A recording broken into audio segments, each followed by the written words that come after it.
Yes, people, welcome back to another stream. Make sure you smash these likes up, man. Come on, get these likes up. Make sure you guys are subscribed to the channel as well if you're new. Not often we do a Friday night panel, man, but obviously with the big Bombazzo news that's dropped today, needed to get the guys' opinions. You heard my opinions today. I gave mine on my stream, innit, but I needed the lads' opinions, see where we go from here. Florian Wirtz looks like he's on his way to Bayern Munich. So what does City do now? Smash these likes up. Make sure you guys are subscribed to the channel as well if you are new. Basically, lads, I want to start off by just having a quick talk about how big is this? Some of you might think it's massive. Some of you might not think it's that important. Bevel was trying to glaze it pre-stream, so we'll start off with Bevel actually, and then we'll sort of move on to the second part of the show. What does City do now? Where do we go? Do we go for another 10? Do we look at swapping? Sort of changing the strategy in that, and that's sort of how we'll go with the show. But I'll start off with Bevel, though, and then lads, feel free to jump in. Bevel, Wirtz said no. Is this massively damaging to City's transfer window, or you're not too convinced that it's that big? What are you saying? Didn't even want him anyway. Nah, on a serious note, I said off air, I feel like he definitely would have been a great addition to the team. But I feel like he's a bit of a luxury signing. Now, you probably won't agree. But I kind of feel like with where we're at as a club, we've got Foden that can play the 10. We've got Mamouche that can play the 10. We've got O'Reilly that is a 10 that's been sort of makeshifted into a left back. We've also got, other players like Bob and Echeverry that can play the 10. Now, for me, if Echeverry wasn't good enough, he'd have been loaned out. That all there is to it. I feel like he's been phased in this season, so I think you're definitely going to see a lot more of him next season. Now, just off that list alone, that's 4 or 5 number 10s. I'm not saying any of them are to the level of Wirtz, but I feel like the biggest position we need to fill is the 8. If you look at our 8s, you've got you probably even say Bernardo Silva's considered an 8. You've got Gundogan that's an 8. You've got Kovacic that's an 8. All of those are over 30. So I feel like for me the biggest position we need to fill is the 8, because we've got players in the 10 that can do that role. Not as well as what Kevin De Bruyne would have been able to have done or what Wirtz would have been able to done, but we've got that many 10s that we're going to have to leave some on the bench. So I kind of feel like the biggest position for us is an 8. So Morgan Gibbs White and maybe a statement signing in the 8. I feel like the winger position as well is something that's kind of really needed. And I feel like the money is probably going to be better spent in other areas. You look at, if we can't get Wirtz, which we can't, there's no point in spending money for the sake of spending money. If you look at probably our best 10, obviously not this season, but for years gone by, has probably been Foden. Now, if you look at the standard from Wirtz to Foden, Wirtz is obviously the better player, but there aren't that. You could probably only name maybe 2, 3, 4 players that are sort of better than Foden, but not as good as Wirtz. So I don't think there's many players in that gap. So I kind of feel like, for me, if you're not going to buy one of those players from in between that gap, then you may as well just stick with what we have. I just kind of feel like that 8 is where we really, really need to buy. So Rodri, you don't think then it's a massive miss? I think it's a miss, but I don't think it's a miss in the sense of what people might think it is. Because if you look, we score goals. Like, scoring goals is not our problem. Our problem is conceding goals. This season, we've conceded way, way too many goals. You look at the game against PSG. We were winning that game against PSG. There's other games that I can give examples of, but most of the time we've lost from winning positions. So I kind of feel like we need to fill that 8, and because I feel like that's the position we need to fill the most, because I think scoring goals isn't a problem for us. I think the problem has been the midfield has been too open to the point where we've been conceding too many goals. So I think, yeah, it is going to be a massive miss not getting him, but I feel like it's not as big of a miss as what people might think. Okay. Pulpy, what are you saying? I mean, I mentioned it to you before when you were streaming. I said this months ago, didn't I? That don't trust the way German players are with German clubs like Bayern Munich. Any other club in the world, we might have got away with it, but the draw for German players, that it's just too big for Bayern, man. It happens all the time. You know, Boateng went from us, and obviously wasn't the same sort of player, but Sané's been and gone. You know, they can just poach players from everywhere because of this German connection with Bayern Munich. It's just something on another level. It's a bit like Spanish players with Real Madrid, you know what I mean? And players with Real Madrid. It's like that, but in a different way. So I guess it would have been a nice to have, right? I think we all would have loved to have seen him in a City shirt and be signed. It would have been a statement signing, but it was only that, man. It was a nice to have. I imagine the club have looked at it and gone, maybe it just doesn't work out for us, or we're not going to go above what we think he's worth and do this stupid package or whatever. Or it might have just come down to the fact that they just said he's not interested in going to Manchester. He's now Bayern Munich have flirted with him and they can borrow the money to get him, and that's it, man. Just have to hold their hand up and say we got close, and he's just chose somebody who's a better option for him. You know, it's not like I don't know. I feel like we've got to separate the Wirtz thing and signing Wirtz and us wanting Wirtz and him being the answer to all our problems when we do have the answers internally. You know, and a lot of people are panicking because this is the way the season's gone. But if this season hadn't existed and we've gone from the season before we won the league into this season coming up, and we hadn't had the dip in season, we wouldn't be so glazing of Wirtz by saying we need him because we've had a downfall. We've actually got the answers internally. So I think a lot of it is panic and a bit of shame.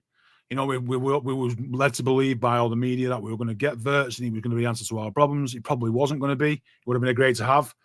I just imagine that the rebuild is probably going to be more sturdy in midfield than just going out and getting this shiny new toy like we're all expecting. You know, so I think a lot of people were all in on this. You know, they were literally, everything was all in on Wirtz, everything he owns on Wirtz, and now they're left holding the cock in the hand like, what am I supposed to do, man? The season's over before it's even begun. So I guess it's just a case of, it's one of them. We've got to move on, man. There'll be other targets. And if we don't get anybody, which I probably likely we don't sign the 10, you know, people are going to have to deal with a Morgan White thing, and they're going to have to deal with all that shit. But yeah, just got to move on, man. We tried, we missed. You know, the fact that we're linked with these sort of players, and he would probably be a generational talent, but we tried, man. You know, and if we had signed him, I stand by the fact that in 2 or 3 years' time, he would have been going anyway. Bayern Munich would have got him in eventually. The important thing as well, Poppy, is you look historically at how the board has gone about things. You know, we've gone in for Bellingham and dragged that out for months and months. You know, we've gone in for Declan Rice and dragged that out a little bit, and ultimately ended up with Nunes and Kovacic. Whereas now, at least we know where we're at and we can move on from it. You know, we're not sort of clinging on for dear life for months on end, and then ultimately getting just 4th or 5th choice. You know, you don't want it. We don't want you. Move on. Next target.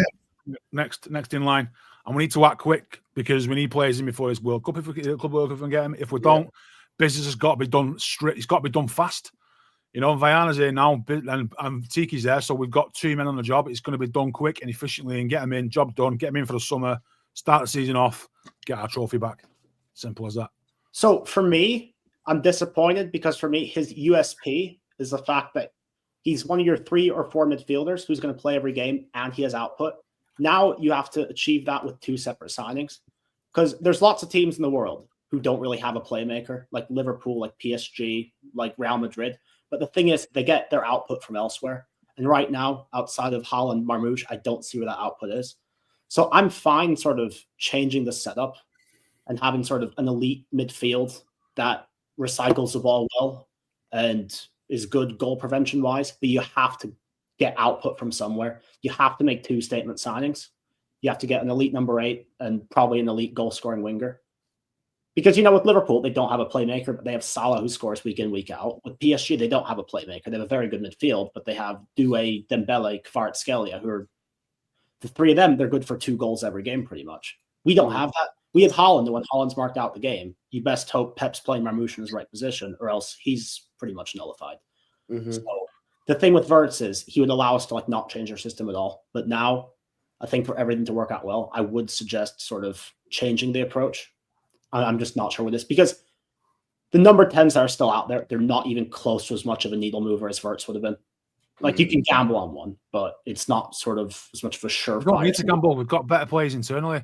I saw that video you shared. That's cope. That's cope. We don't have the players internally to do what Wirtz does. The Rambo guy said, if you're looking at Wirtz as the top target, you go down a list and eventually you get to fold and he's probably 4 or 5 names away. So is there somebody in between that he's going to move the needle like Danny said? Probably not.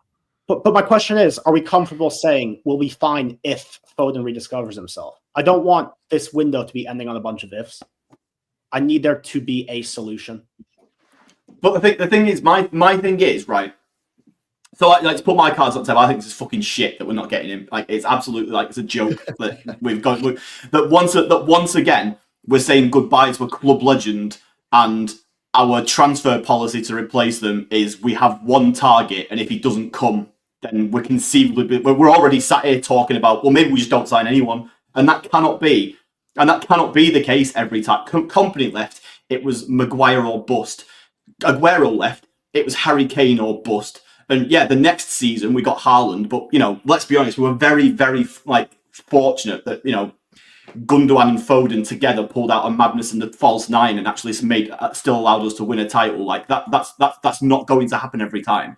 And now we're in a position where Kevin De Bruyne is leaving, and we're sat here going, well, we've got the answers internally, but when we don't. The 2 years, when we won the treble, when we were winning all these titles, we did have Foden who can play the 10. For my money, I think Foden's had a better individual season than Wirtz has ever had. So I think potentially you can make the argument that Foden is on the level of Wirtz, if not maybe potentially a little bit higher. I don't know, but obviously based on this last 12 months, you definitely cannot make that argument currently.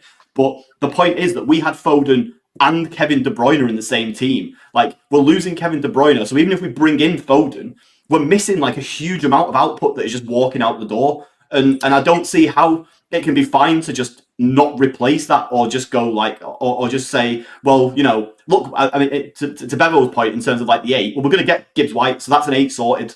That's if we do that, he is the 8 replacement, and that's fine. But we need a 10, because I'm not even sure if Pep sees Foden's future in the 10. He should, based on the 23-24 season. That should be what he thinks, but we don't know if that's the case. He's played pretty much all of his minutes this season as one of the off the right wing, pretty much.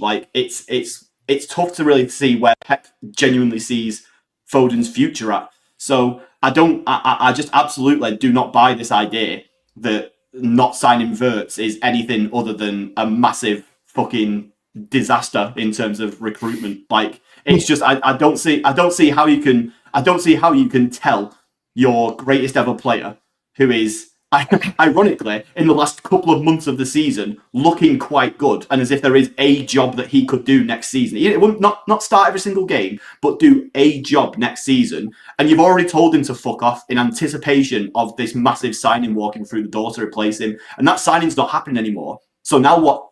We've just told him, we told him to go, banking on the fact that all this money that we're going to save on his wages, all this money that, is now suddenly freed up by 400 grand a week being knocked off our books. What's the point? Just so we can sign Gibbs White and then just go, well, we got Foden, so who cares? Foden might not come back and be the same player he was last year next season. None of us can guarantee that. The thing is, when Alvarez left, I just want to play devil's advocate here. Going back to when you mentioned about Kev and Foden during the treble season, it was very rare that you saw Kev and Foden both play in the middle. you always saw Foden play off the right. Not in the same game, no. But if one wasn't available, the other was there to make up numbers. We don't want to be in a situation where if Foden is not available to start games, then we're looking at fucking like Kovacic or Gundogan in the 10 position and hoping for Marmoush. It's just like the point I was trying to make is naturally you've always seen Phil Foden come off the right. It's very rare that you see him in the middle. Now, my argument would be, well, what if we were to go out and say get Rodrigo, for example, which the talk is we can get him for €100 million, and then play Foden in the 10 position? Would you not arguably say that would be on par with having Kev and Foden both in the team, like in terms of talent? I guess the thing is, when we sold Alvarez, people were saying, "Oh, his goals and assists will get divided amongst the rest of the players," and they didn't. Yeah, exactly. This is what KDB's output will not be replicated if we just, as Popey said, just keep our dick in our hands and just wait for stuff to happen. Yeah. People underestimate G&A. Like G&A, it's not the be all and end all, but we've spoken so many times this season about when Haaland's not in the team, who scores the goals, because Savio ain't scoring, Doku ain't scoring. Kovacic this year scored 6 goals. You never career record. You need players who can score, You're never going to match Kevin's out. Well, Bevo, I think you've dropped, bro. I think that ultimately it comes down to the idea. And look, obviously, Kev is a freak and a one-off, and no one's expecting whoever comes in to come in and do the things that De Bruyne does. I don't want someone who can do whatever Kev's best season was. Was it the not the treble season, but the one before where he got 20 assists in a season and got 10, 15 goals or something? I genuinely do not expect that level of output from whoever comes in and replaces him, because Kevin De Bruyne is one of the greatest midfielders that's ever played the game. I don't need that. I just need something. We cannot just see him walk out the door like we did with Alvarez, like we did with Mahrez. We're just watching players who just guaranteed G&A just walk out the door and just going, we'll be fine. No, it's fine. Don't worry about it. We'll find a solution. It's but where? Where is the solution? Obviously, the only other name that I'm seeing even remotely being touted around, and this is from fans, not from any suggestion within the club, is Xavi Simons or something like that. That's the only other name that I'm seeing knocked around on Twitter, and the club haven't ever given any indication that he's a name. They've given no indication that anybody outside of Wirtz is a name, and that's usually, don't get me wrong, maybe that's just the case of the club going, just making it very clear to the media and the player himself that he's the only one that they want in terms of a negotiating tactical. But usually when it's this situation, we know that there's a couple of names that are on a list. When it was the summer where we didn't get Koulibaly, so we ended up getting Diaz, we knew that it was Koulibaly, it was Koundé, and then it was Diaz. We knew that was the case, that there was a list of players who were there ready to do it. We don't have any idea about a list of players. There you go. And Jack Gordon there saying there, if that's the case, then we are fucked. Either Viana's going to have to. They've not told anybody, and they're keeping a hard cast close to the chest. We just never. Well, then why tell anyone about Wirtz then? Why tell anyone the Wirtz thing? Well, I mean, look, stuff gets out of the club. Can I just I just want to add a bit of a balancing point to this and a bit of perspective. So, off the top of your heads, in the last 10, 12 years, who have been the best attacking midfielders in the Premier League that we've seen? De Bruyne, Bruno Fernandes, David Silva, maybe some of others in that. 2 of them are our players. We have been incredibly lucky to have 2. If we never had De Bruyne, David Silva would probably be one of our greatest ever players. We've been lucky that we've had somebody who's coming in to dwarf that. So we've had a period where we have had arguably the 2 greatest midfielders of the last 10, 12 years in our club. So to replace those in any way is going to be difficult. So just to replace one.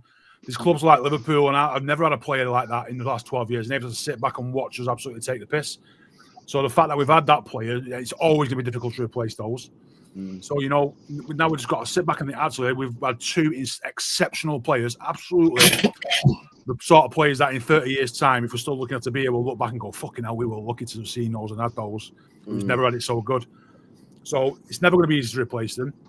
You can't replace them. We've seen ourselves that if it's not Wirtz, there's nobody. So the fact that if if we had a choice to go for anybody on the run, we'd probably be picking De Bruyne and David Silva again if we could anyway. So we've been lucky to have those. I just refuse to believe that there's no one in the world apart from Wirtz. You know why that is, Joe? It's because we are at the top of the fucking food chain, mate. And we're only picking down. All we're doing now is picking down. We used to pick up and pick players from the sides and go up. We are at the top now, picking down. There was only Wirtz that was literally probably worth cherry picking. The rest of them are just, as you can see it, the names you'll be given, there'll be always somebody out there saying they're not good enough. So we have to have a bit of perspective and say, you know, we've had the very, very best at our club, and we might not get the very, very best again. If we do, we just got to accept that we're not going to have the very, very best number 10 in the world at our club. We'll just have to adapt and find another way. That's fine. I think I'm fine with that. But but the idea is, but we're not talking about me not being happy with the 10 that is being chosen. What I'm not happy about is that it sounds like if it's not Wirtz, there is no number 10 being chosen. Who is the Joe? Who is the? I'm not a world class scout. I'm not a scout. It's not my job. But I think the 10's a mythical position that everyone seems to think he's going to create and win the leagues in every single domestic thing in the houses of the world. It doesn't. I don't think you need a 10. I don't think it's a mythical position. Everyone. No, but I don't. Well, that's fine. That's fine. I don't think you need a 10. I don't think you need someone who is like. I don't even think De Bruyne has spent most of his career as a 10. He spent it as an 8, who's just a good getting forward. But who's that then? Who's that guy? Well, that's it. You look at the club and say, well, if they've identified Wirtz and said, you know what, we'll have a go at Wirtz. If that's being done, I saw something by Tommy today actually saying like it was probably sacked off weeks ago, and I would imagine it probably was. You know, the media's usually a week or two. There's no way that the media's usually a week or two behind. There's no way. So I know that's probably true for the wider media, but the likes of Jack Gordon and Sam Lee are not getting information that's 3 weeks old. Like if they've been briefing in this last few days that City are well interested in Wirtz, they have not found that out a month ago and are getting it now. Like that's talking a week, 10 days, mate. I'm just saying somebody might, if they haven't, or they have whatever it is. But what I'm saying is we can't just. The world's got to go on, man. And if we can't get a 10, we've identified a 10, and he said, you know what, I'm going elsewhere, then what the club going to do is going to sit there and not have a transfer window and just think, fuck it, we're just going to go to our next targets. And if that next target is not a 10 but an 8, then so be it. Let them do that. You know, we have to just sit back and say the club that's fine. There's no we can sit here all day between us and we can't identify anybody on Wirtz's level, whilst we're all not willing to identify the fact that we have got players internally that can do that or fill in that role, but then we have to adapt our play to something else. So it's like everyone's just throwing the toys out of pram. It's not. Who do we have internally? I've just said we've got Phil Foden who can play in that. I think we're going to go down to the front. We've got Foden, Marmoush can play behind the striker. We're just going to have to. I've said this before. We will be seeing a different play. Yeah, we will be adapting the way we play. We won't just go with a 10, this mythical 10. We will probably change our play style a little bit that gets the best out of what we've got. You know, we might not have a number 10 for the next 10 years that is any good. We just might have better players around. I agree with changing the system, but I'm not okay with just staying with what we got. I don't care where it doesn't need to be a 10. I don't care if we get a goalkeeper who scores 37 goals a season. That's fine. I don't care where the output comes from, but we're losing output. We can't just sit here and sign no one. No, we lost output for one season. We're not going to lose output. We've got to draw a line and say we've had a bad year. You can't just assume that every year is going to be like that now, just because we're not going to get Florian Wirtz. But you can't just go through a rebuild saying, "Oh, it can't be as bad as this year." No, we can because we've had 2 rebuilds in 10 years and we've won everything else in between.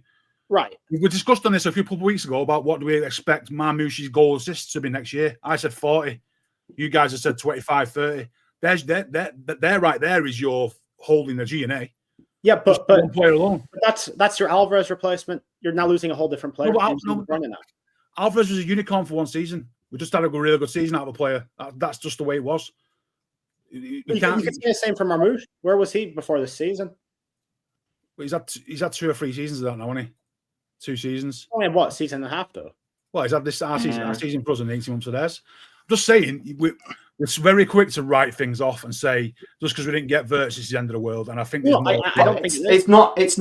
I think you're mischaracterizing what our reactions are. We're not saying that it's that because it's not Wirtz, therefore everything is absolutely fucked. The problem is that once again, the club is if let's just say, based on Jack Gaughan's report, that Wirtz is the only one they have for that position. He's the only one that the club have got even on the radar.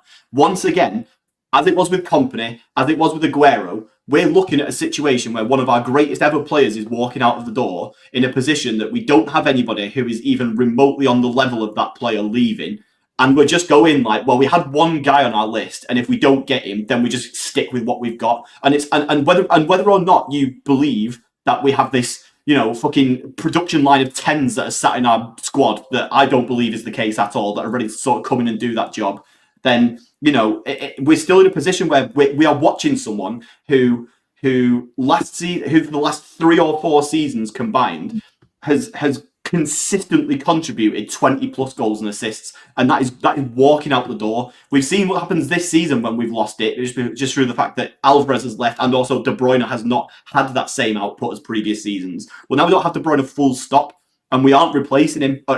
Allegedly, we aren't replacing him, and I don't see a situation where that can be acceptable. Like we just need, we need to. There must be. I don't care if it's someone who Viana and the scouts have identified from some random club in Bolivia. If they think he's good enough to do it, then cool. I will just accept that they think he's good enough to do it. I don't need it to be the megastar Florian Wirtz, but I cannot believe that there is that there is only one footballer in the world who is capable of coming in and doing an acceptable job in the 10 for Manchester City. It's just a reality that I refuse to accept. Like, what is the point of scouts if the only person that they can identify is the most sought after footballer in Europe? It's like getting a scout and then them turning around and tell you that, oh, by the way, fucking Lamine Yamal's good in it. And it's like, well, yes, sick. Like, we all know that. Like, why don't you just earn your money and find someone who we don't know? Like, that's what these scouts and these sporting directors are paying for. You're making assumptions here. You're making assumptions here that it is the only player. Like, Jack Gaughan's got a report that says he is the only player, and Jack Gaughan's not usually wrong about these things. No, Jack Gaughan, I think word for word said that he was their number 1 priority. Didn't say anything. I think about the tweet that LB's put up before says that he's the only target in the 10. Is the only player in the number 10 position. That is known. Let me ask you, Joe. So because we can't get Virtues at the very top and then the next level down and whatever, and we got that. So you're willing to just, rather than just say we can't sign a 10, mythical 10, because there's no one available that matches our criteria. So you're willing to accept a massive downgrade from a club that we don't know, just to make sure you get a 10 indoor. You want that. My argument, if this 10 can't really play a number 10, just because he comes in as a number 10, you have to take a downgrade. My argument isn't it'll be a significant downgrade. Well, of course, it's going to be a significant downgrade because Wirtz is the best one. Well, but we can't go we can't just say, well, it's not Wirtz, so we might as well get no one. That can't be. This is the bit that I'm struggling with. Bringing a player who is less of a number 10 than Foden in just because you need a number 10 for the door. I just look. I mean, 10s and 8s, it's all just they're all just numbers. Contradictions. Yeah. Attacking mid, a midfielder who is capable of goals and assists. That's what we need basically. Whether they're an 8 or a 10, I don't really give a fuck. Like, they're just numbers, aren't they? 38, something like that. 36, 37. So there you go. So if you divide, if you get half of that next year from Foden, you've got where's your 20 there. Well, if we get half from Foden, then we're already half down on last season, which won us the league. We've also lost Kevin De Bruyne, so on this season as well when we've come. We're also down on Kevin De Bruyne. You can't say you want a player and then when you can't get that player, then you want the next one down, but then you're not willing to. You don't want a downgrade. So no, I do want to downgrade. I get it. And I'm not saying you're entitled, but there's an awful lot of people think we're entitled to just go out and get the fucking best players in the world. And if we can't, the other thing as well. No, but I'm not. But my problem. But what you're throwing shit at the club by saying the club's not getting just number 10 that we all want. It's Wirtz. It's gone to shit. The fucking board of shit. We need to have more targets. It's like just relax. We do. That's a fact. And that's fine. Look, I don't care that we didn't get Jude Bellingham, we didn't get Rice, we didn't get Harry Kane, we didn't get all these. No, but we didn't we didn't get all these players because there are only a finite number of the best players in the world. You can't get them all, and that's fine. But have people on, like, have somebody on the backup in the likelihood that you don't get them. Wirtz, we went into this summer, we all knew that Wirtz had Bayern and Real Madrid both looking at him. Now, in that situation, it is absolutely fucking criminal that the club do not have a contingency plan for the idea that he picks one of those two clubs, because both of them are very, very likely. Like, it's Real Madrid who have, like, the absolute, no matter how many players they've got in Wirtz's position, they have just some weird, like, source over players where, like, everybody will just go there no matter what. And Bayern, as you've correctly pointed out, are the biggest club in Germany, and he's a German player. So those are two things that you've got to keep in mind. It's like, we might not get this guy. We've lost out on Bellingham to Madrid in the past couple of years. We've lost out on a couple of players to Bayern as well in the past. I can't think of it off the top of my head, but you know, there definitely will have been some. For the club to just go into this window, and look, I pray that in a couple of months' time they've signed somebody who can do this job, and that I look like a fucking idiot right now. I would absolutely love that to be the case. But if we're going off the assumption that Jack Gordon is correct and it is Wirtz or bust, then that is absolutely criminal from the club, in my opinion. We cannot just be looking at a situation where it's one. You're saying that the fans are like, we need a superstar signing or no one. Well, apparently the club think it's a superstar signing or no one, because we don't have any backup in place for Wirtz. Like, that is the fact as things currently stand. Okay, let me just bring in Elliot, because he's come in. Elliot, speak, bro. See what audio's like. Big up, lads. Yeah, can you hear me? Yeah, I can hear you. Yeah, you sound good. Yeah. So, yeah, sorry, lads. I'm on way down Southampton, so I didn't know if I said with the audio or anything it'd be like right or not. But decent points, to be fair. From I think both of you, to be honest. The one thing I say is, I've mentioned this. Obviously, I think it's the reason you brought me on LB. To be fair, I mentioned this about 3 weeks ago now, LB, in your show about moving on from Wirtz. I just had the same sort of gut feeling as probably Pulp did, to be fair. With, I think the Bayern thing with him being German, I think it is a bit of a pull. I don't know where you go as getting somebody else to replace him. I think that's probably the biggest problem, I would suppose. But what would you do? I don't know. Sometimes, for me, I would run Echeverri, Bob, and Mamouche, to be honest. I wouldn't be against what you said, LB, earlier on about buying an 8. Maybe looking at getting another 8, somebody like a Reinders or maybe like a Belieber or something like that. I don't think that's a bad idea. I can't think which one it was if you earlier mentioned about, I think it might have been Danny, about with Liverpool, where obviously they don't rely on so much the midfield, they rely on the wingers. I think that's a pretty good point, to be honest, because I don't think this season we've had sort of the goals from out wide. Since Mamouche's coming, I think he's sort of changed that a little bit, to be honest, when he was obviously playing off of Haaland. But for me, I just think sometimes it's a bit coincidental with like the Cole Palmer thing. Are we not sort of looking at what we've already got? Maybe could that not work? We all have done. We've all thrown his arms up in the air about the Cole Palmer situation, but maybe, I don't know, maybe give Foden another. Like I said, I know Foden hasn't been great this season, but do you give him another chance and obviously trust him in that sort of position? If he doesn't perform, then have you got enough? I suppose that's the next problem. I don't know. It is an R one. It is really an R one. I'm a big fan of Echeverri. I'm sure so Danny, and you obviously yourself know. Oh, believe me, I know. No. Yeah. No, I am. I just think sometimes, we're a victim of his own like success sometimes, because what we do is we bring these players in, and then we Morgan Rogers. Obviously, I know he wasn't what obviously he has become to be. Obviously, happen now, kind of thing. If you know what I mean, but. I do think maybe look at Echeverri, maybe look at an Oscar Bob inside. Obviously, I know you mentioned it LB, but I'm obviously playing like a midfielder for the academy.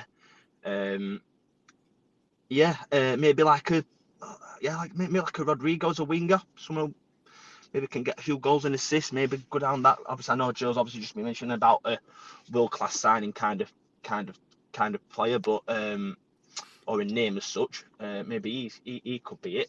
I really don't know. Let me come in on this point on the internal solutions that we might have, right? Of like Bob, Echeverri and stuff, yeah. Because listen, these are talented players, but for me, one of the problems I've got when people say Bob, Echeverri is that we've not seen them play in that position in the first team, and this is one of the reasons that I've been crying out for Pep to get Echeverri on the pitch to see what level he's at. Because me, Elliot, Danny, I don't know about the other lads who've watched Echeverri in the Sudamericano tournament. We've watched him a little bit for River Plate. We know how good this guy can be. However, we're not idiots. We know that this was a youth tournament. Yeah. And therefore, we need to be able to see what he might play for City's first team and be trash. But what I'm against is going into the season with them in case they are trash, and then we sat there in September, October, the transfer window's closed and gone, well, that's another season done because we've not got a. This is why for me in the Club World Cup, I think it's absolutely imperative that Pep plays either Echeverri or Bob or maybe even both of them in that middle position to see where they're at. And it's not a lot of game time. There's maximum 7 games, so you've not got a lot of eyes to go off. But we need to know as a football club if they can do it. If they can, then when people say, oh, we don't need to buy a player, we've got in-home, then maybe we can be like, you know what? Yeah, we can do that. But if they're shit, we can't even perform against Wydad and Alain or whoever the fuck we're playing, then we know that's not good. We do need to go into the market and make a signing. There's also the other factor. There's also the other factor when it comes to the sort of internal solutions that we know after years and years of experience, Pep does not chuck these guys in. Like, Pep is not going to suddenly just go, right, Bob, you're our new number 10 now. Or Echeverri, you've not kicked a ball for us yet. You're our new Kevin De Bruyne replacement now. It's just not gonna happen. It's very like football manager kind of thinking. And I just think that I just think when it comes to these kind of players, for when a senior pro, your greatest ever player, your club captain is walking out the door, you need to have a guy of the requisite quality come in to replace him. Like, you need to have someone. Again, I'm not saying it must be Florian Wirtz or no one. It doesn't have to be the best number 10 in the world or nothing's good enough. But it has to be someone who has some senior pro experience, who has some experience with goals and assists output in a top league somewhere. I just cannot get my head around the idea that it's either we sign Florian Wirtz or suddenly we're looking at Echeverri and Oscar and moving Oscar Bob. This is why we've all been crying out for us playing the right wing. Suddenly now we're like, oh well, Oscar Bob can play in the 10, and it's like, well, we haven't seen him do that once for the City first team. So why are we now suddenly thinking of it as a Kevin De Bruyne replacement? But we're not saying that. What we're saying is you've got Bob that can play the 10, you've got O'Reilly that can play the 10, you've got Echeverri that can play the 10, you've got Foden that can play the 10, and you've got Marmoush that can play the 10. That's 5 number 10s. You can only play one. Foden and Marmoush, cool, but the other 3 haven't done it once for us. So I'm not. It's got to start somewhere, though, right, Joe? 2 number 10s. That's 2 number 10s. You ain't playing 2 number 10s in a game. You're only playing 1 number 10, a number 8, and a number 6. No, but this is what LB's saying. Try these options in the Club World Cup. Yeah, absolutely. Yeah, exactly. But we're all talking like Pep's going to play 40 games a season. That's not going to happen. But what we're saying is there are options there that can play in that position. We need to try it, don't we? We need to try these players. He'll already know which players of them young kids that he's got he can see that can adapt to that inside forward position, not 10, but the inside forward, I think. He'll know Bob's got it in the locker. You know, he's probably identified that years ago. He probably understands that Foden's best position is just inside the right. So we have got players that can do it. They're never going to be De Bruyne. Can I ask a hypothetical question? Can I ask a hypothetical question for Pulpy and Bevo? Say this quickly. Just the latest news is that the whole reason why Vitor Reis was brought in because Pep wanted to play him as a 6. Like that's the latest news is that Pep wanted to play him as a 6. Now he wasn't. Well, maybe he will in future. So, again, you don't know what Pep's thinking. That's fine, but okay. So let's say hypothetically, right? Haaland leaves tomorrow. We've got no striker anymore. Are you happy with? Well, McAtee can play the false 9. Well, Oscar Bob can play the false 9.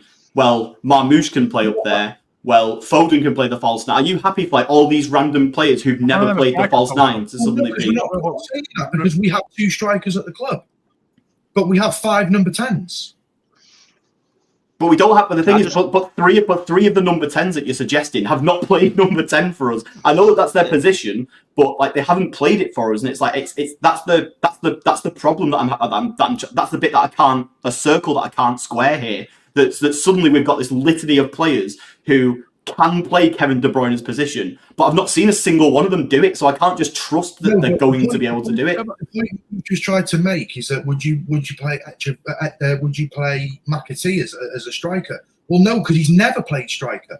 But the thing is, Oscar Bob. Oscar Bob's not played the 10. This is the thing I'm trying to say. Nico O'Reilly came through the academy and through every single stage of his career as a number 10. It's only in the first team that he's been shoehorned into. McAtee's played as a false 9 for the academy. Doesn't mean that he can do it in the first team. I don't recall him doing that, but I get your point. I'd go as far as saying, lads, that I just don't think we need a number 10 anymore. We don't play. We don't. So would you sign Reinders, Pulpit? Pardon? Yeah, absolutely. As an 8, we don't need a 10. Because I'd be open to the idea of just signing Reinders. Obviously, we're going to get Gibbs White. Reinders and Gibbs White in the midfield next to Rodri. Fucking incredible. Sometimes there's solutions in front of you, right, lads? That's what I would say. Sometimes, like there's like the Cole Palmer thing. Just on what Bevo's just said, obviously, I know I do hear your point as well, Joe. To be honest with you, that is the other side of it. I do get where you're coming from because I thought this myself. But also the flip side of that, what Bevo is saying is like, Cole Palmer has got that freedom at Chelsea. Well, sorry, he did have that freedom at Chelsea. I was take the last few months out of it, but he's had that freedom at Chelsea. I think Pope has mentioned it recently. He never really sort of had that at City where he had that sort of freedom. Like, and LB's mentioned it, that actual like position. We've knocked him out on the we put him out on the right, we put him out on the left at times. I know LB mentioned obviously before.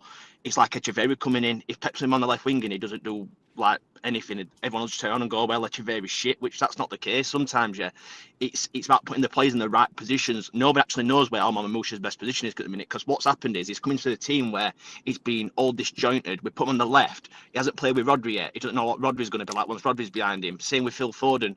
I think a lot of Phil Foden's problems this year, personally, is because he hasn't had Rodri at the side of him to like hold his hand. In a way, if you know what I mean. Like, I think Phil Foden, he's just been on the right wing, he's been on the left wing. I just think he's been all over the gaff, to be honest with you.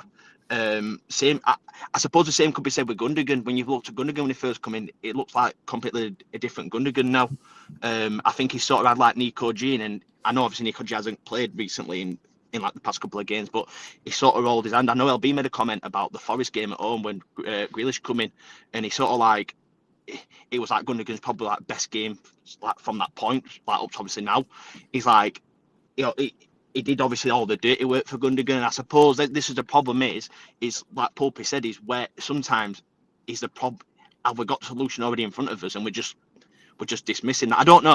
Like, that is obviously the $1 million question. What I suppose nobody actually knows. That is what I would say, to be honest. If you told me that next season, like a large part of our midfield, sort of like one of our, like our, if we go into our biggest games of the season, if the midfield is Rodri, Gibbs White, and Foden looks even like 75% of the player that he was last season, I don't think I'd hate it. Like, that's not actually a problem. Like that is fine. Yep. But the problem is that. And I'm going to say it again, the problem is that we're letting goals and assists walk out the door, and we aren't replacing them. And no matter what, like, if you think there's internal solutions, great. I hope that, I really, really hope that you're spot on, and the solutions are there, and that they can just emerge from, whether it's the academy, whether it's a player who we already have, who just like moves a position slightly and then suddenly becomes a goals and assist machine, someone who just has a great season, like Marmoush comes out and has like a 40 GA season, like you said before, Pulpe. If that happens, amazing. That is exactly what I want to happen. But if you were to ask me as a betting man whether I think that is going to happen if we don't sign anybody to replace Kevin De Bruyne, I would say no. I just think that it's much more likely that we would need to sign another player to actually make up some of those goals and assists that are walking out the door. We didn't do it with Mahrez. We haven't done it with Alvarez. We didn't do it with Aguero for a year or two while we waited for Kane/Haaland to come in, and obviously Kane didn't come in, so we had to wait for Haaland. I think that we can't be in a position of just letting these elite, like, creme de la creme football players leave the club and just go, well, we can try and just sort of work our way through it with what we've already got in the team. It's like, no, we can't. Like when you lose one of your best players, you have to replace them with someone who is like of a decent level. Like this idea that we just got someone in the academy who can just like come in and fill in the job, like some Arsenal shit. Like I don't want it. Like I want, like we're a top club that have got famously got fucking a shitload of money that we can just chuck around at whatever we want. And obviously that's not literally the case, but we have a lot of money to spend. We barely like we broke even basically over the last 5 years prior to this January window where we actually spent some money. Like we have the money to spend. We've got 400 grand a week of Kevin De Bruyne's wages off the books, maybe with a couple of other players leaving as well, with like Bernardo Silva, maybe one or two of the defenders. We'll have even more money off the books that we can then spend and reinvest in this position. I just don't see any reason to not sign someone. Like it can't. And if it's not Wirtz, great. Like fine. Look, Wirtz is gone. Who cares? But if let's say that Wirtz was never on the table. Let's just say, for example, Wirtz was never even a thing. He's not a player that exists in football. If you found out, but there's like a month or two ago, that De Bruyne has gone, and the club released a statement, and the club like briefed all the journalists saying they're not signing anyone. They're just going to let Kevin De Bruyne go and not sign anyone to replace him. Would you all be happy with that? Because I wouldn't be. I wouldn't be happy, but personally. I'd struggle to accept it. Saying that we're not going to get someone to replace him. What you do is you put someone from the team currently, i.e. Foden or Mamouche, and then what you do there, because you look predominantly this season, Mamouche has played off the left, right? You then find your favourite player, potentially, Doku, coming and playing as from the left. You know, you put Mamouche into the 10. Then what you do is you look for a solid number 8. Now, whether that be Reinders, personally, my favourite choice on it would be Valverde. We won't get him, but you know that kind of standard is what we would then go and invest in an 8 rather than a 10. You know, or even a right winger. You know, you look at someone like Rodrigo. You know, why rather than just go in and buy in. I wouldn't hate Rodrigo, to be fair. I think Rodrigo is like a genuine like alternative to these goals and assists. Like rather than go in and buy in like some second or third choice, which let's face it, we don't even really want. The club wouldn't even really want. What you do is you take Phil Foden, who's predominantly been playing right wing, and the reason he's been playing right wing is because you ain't getting Kev out of the team. So what you then do is you bring Foden into the midfield where Kev would have been playing, and then you fill that position with someone like Rodrigo. Now that you know, and then you go and buy like a decent number 8. I don't think Morgan Gibbs-White is going to come in and play 50, 60 games a season as a number 8. I think we go and get another number 8 and we chop and change between the two. Like Reinders. Rodri coming back in, you got the number 6. So, yeah. My thing is, they were willing to spend 100 million on one player. So why not do it on a different player then? Well, yeah, that's what I'm saying. With Rodrigo, you could go and do that and pull Foden into the position where Kev was. I just like don't want them to half-ass it. You were willing to put 100 million on a player. Don't do the whole Nunes Kovacic thing of splitting that 100 million and buying 2 mediocre players. Yeah, I agree. Yeah. Let me come to some of these chats, man. Let me come to some of these super chats just real quick, because they've been here for a while, man. Shout out Asgar in 9 months. It says, big up to the panel. Reinders should be the next target. He can create, score goals. Imagine him and Rodri. Bro, I think this guy looks like a top player from what I've seen. I think you can get him for like 70 mil. I don't care that he just signed a contract in January. Don't give a shit. They're not qualifying for Champions League. Go and put £75 million on the table and bring him home. Man, I think this guy's a top player, man. He reminds me of Gundogan, man, in his prime. Yeah, and then that'll be enough. Then you don't need to sign out of that 10. Is he 6 foot and a half, 6 foot odd? He probably, he didn't strike me as like a massive guy, but the way he glides with the ball, like he looks like a top player. I'm on that 100%. Shout out to Samillion. Says, just a random super chat to glaze my Argentine G's. Mastantuono, man of the match, scored the winner yesterday. Carrizio also scored the only goal for Velez in their tie yesterday against Olympia, says Samillion. Yeah, come on, man. Indeed. Yo, we know about these guys, man. I'm going to be tearing for the Argentinian glaze trainer, LB, innit? The Argentinian glaze trainer. Nah, trust me, man. This Mastantuono, bro, I tell you what, we could do much worse than go and getting him. Let me tell you that right now. Let me tell you that right now. He passes the Not output. expensive test. either, really. Yeah, now this guy scored like a goal in his last 3 games or something. He's He's got output coming out his ears. I mean, yeah. I don't know if he's ready, but mate, he gets the job done. Yeah. Big ups a million, man. Shout out to Jarvis as well. Says, after Morgan Gibbs White, Wirtz is known. Only 2. Is that it? Says Jarvis. In midfield. In midfield, yeah, they're the only talks at the moment in midfield, bro. But obviously, we've been linked with fullbacks, goalkeepers, all that kind of shit as well.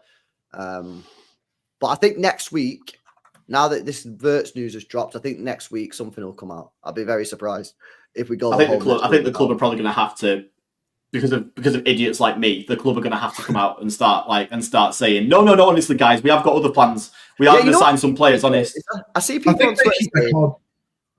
I was just going to say, I think they keep their cards close to their chest as well. Especially... Yeah, but that shit, yeah. I see people on Twitter saying, "Oh, people need to calm down and stop panicking." That's the people that panicking that make City put out the fucking news to the press. What the fucking news, man? Big up Joe. Yeah, you're welcome, everyone. Yeah, big up Joe, man. Big up to Jarvis. Big up Shaka. Says, if Gundo Bernardo is starting 11s next season, please tell me the level of transfer we know. Honestly, people need to realise Pep doesn't like the youth. Says Shaka. Nah, bro, Gundo and Bernardo won't be starting next year. No. Surely not. Surely they'll be squad rotational players, man. I don't see that. I don't see Gundo and Bernardo starting for Man City next year. I think Bernardo will probably be gone, to be honest. One will. It'll be Gundogan. Yeah. If they are, then the 115 stuff is firmly back on the table. Because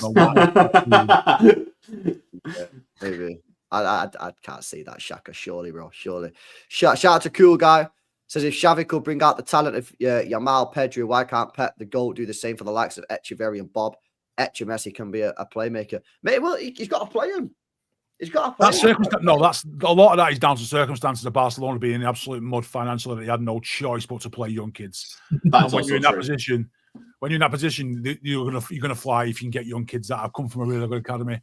If City got it with some magical virus where they couldn't play 10 of their first team players, you'd probably see 2 or 3 young kids come through and actually shine quite a bit. Not to levels of them, but you would. You'd probably see that in any team.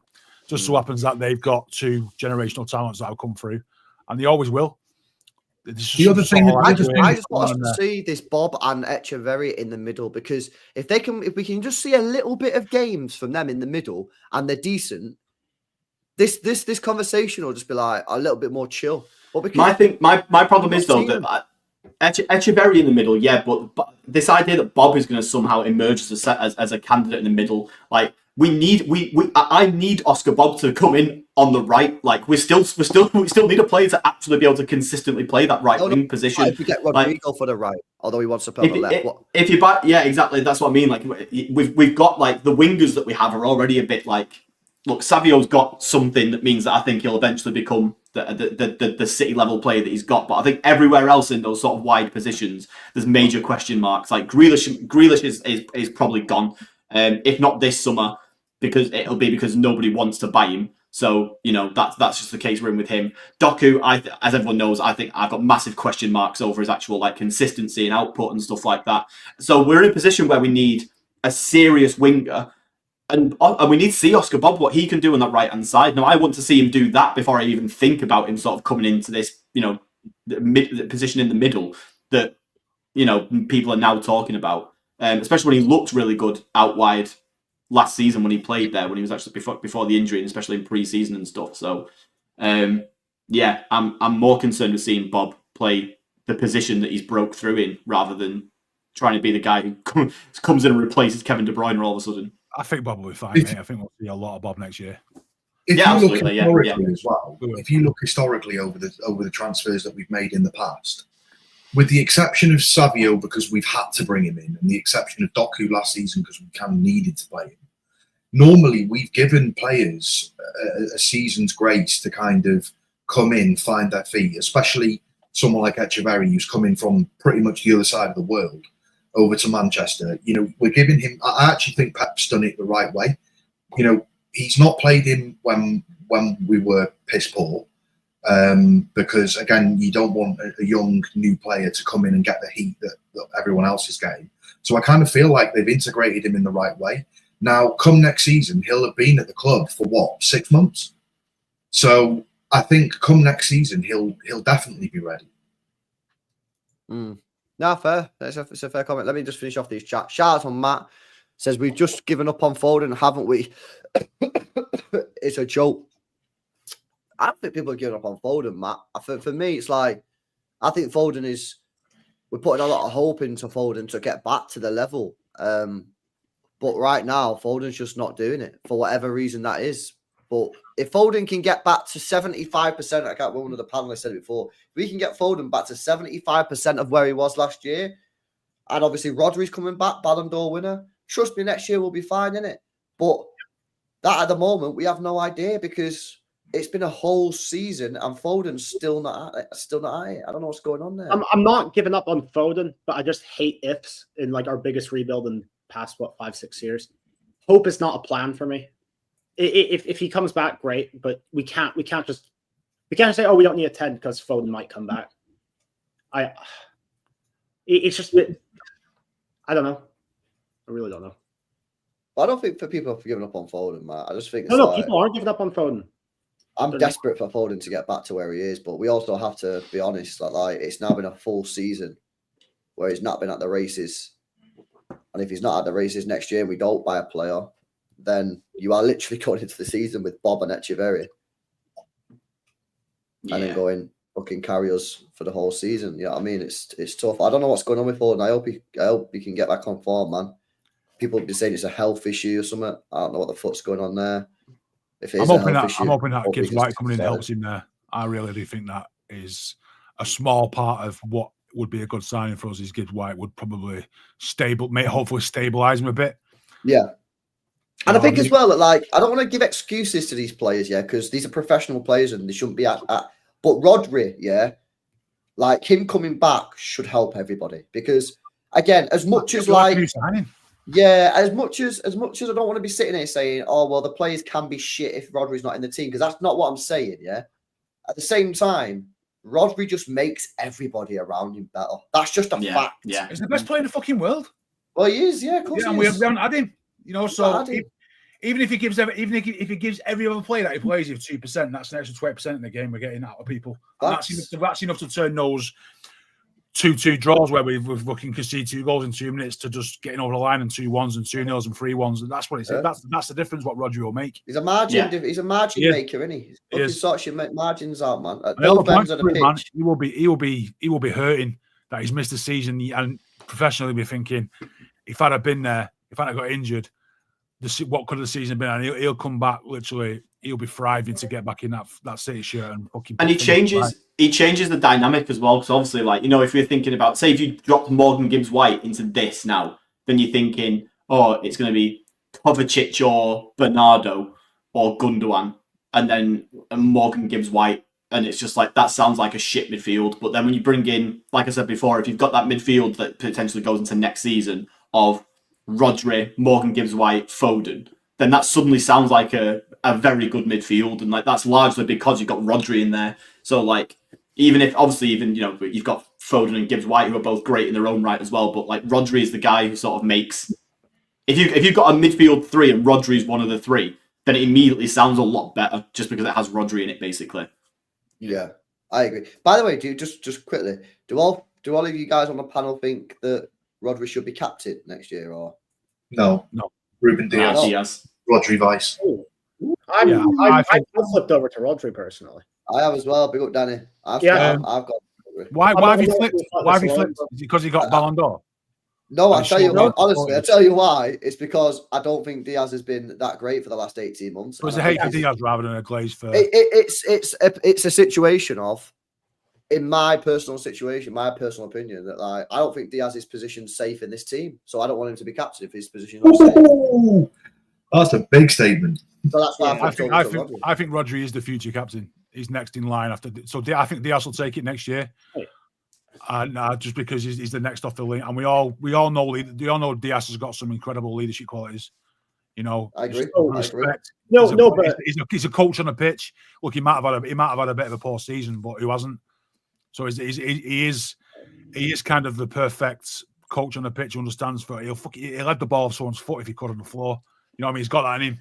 And I think He's been finding a new partnership as well with Guardiola. It's a perfect professionalism sort of midfielder, really, that you need someone who would just be week in, week out. I'll play for injuries. Don't give a shit what's happening. I'll do the same stuff every week and just consistency. That's what we need.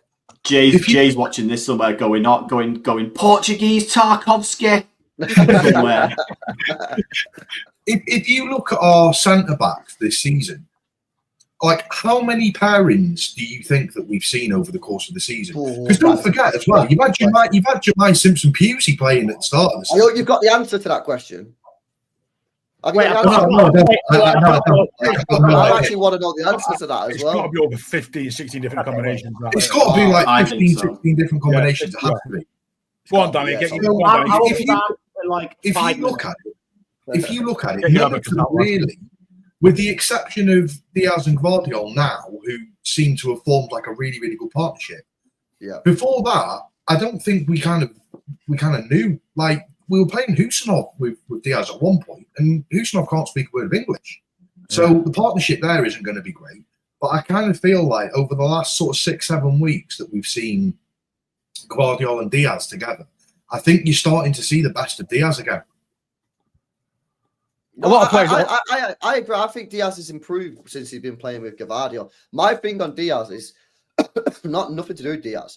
It's I want to see Husanov be given a go next to Gvardiol because when we play this high line, which we still do, we have zero pace in that back line. Zero.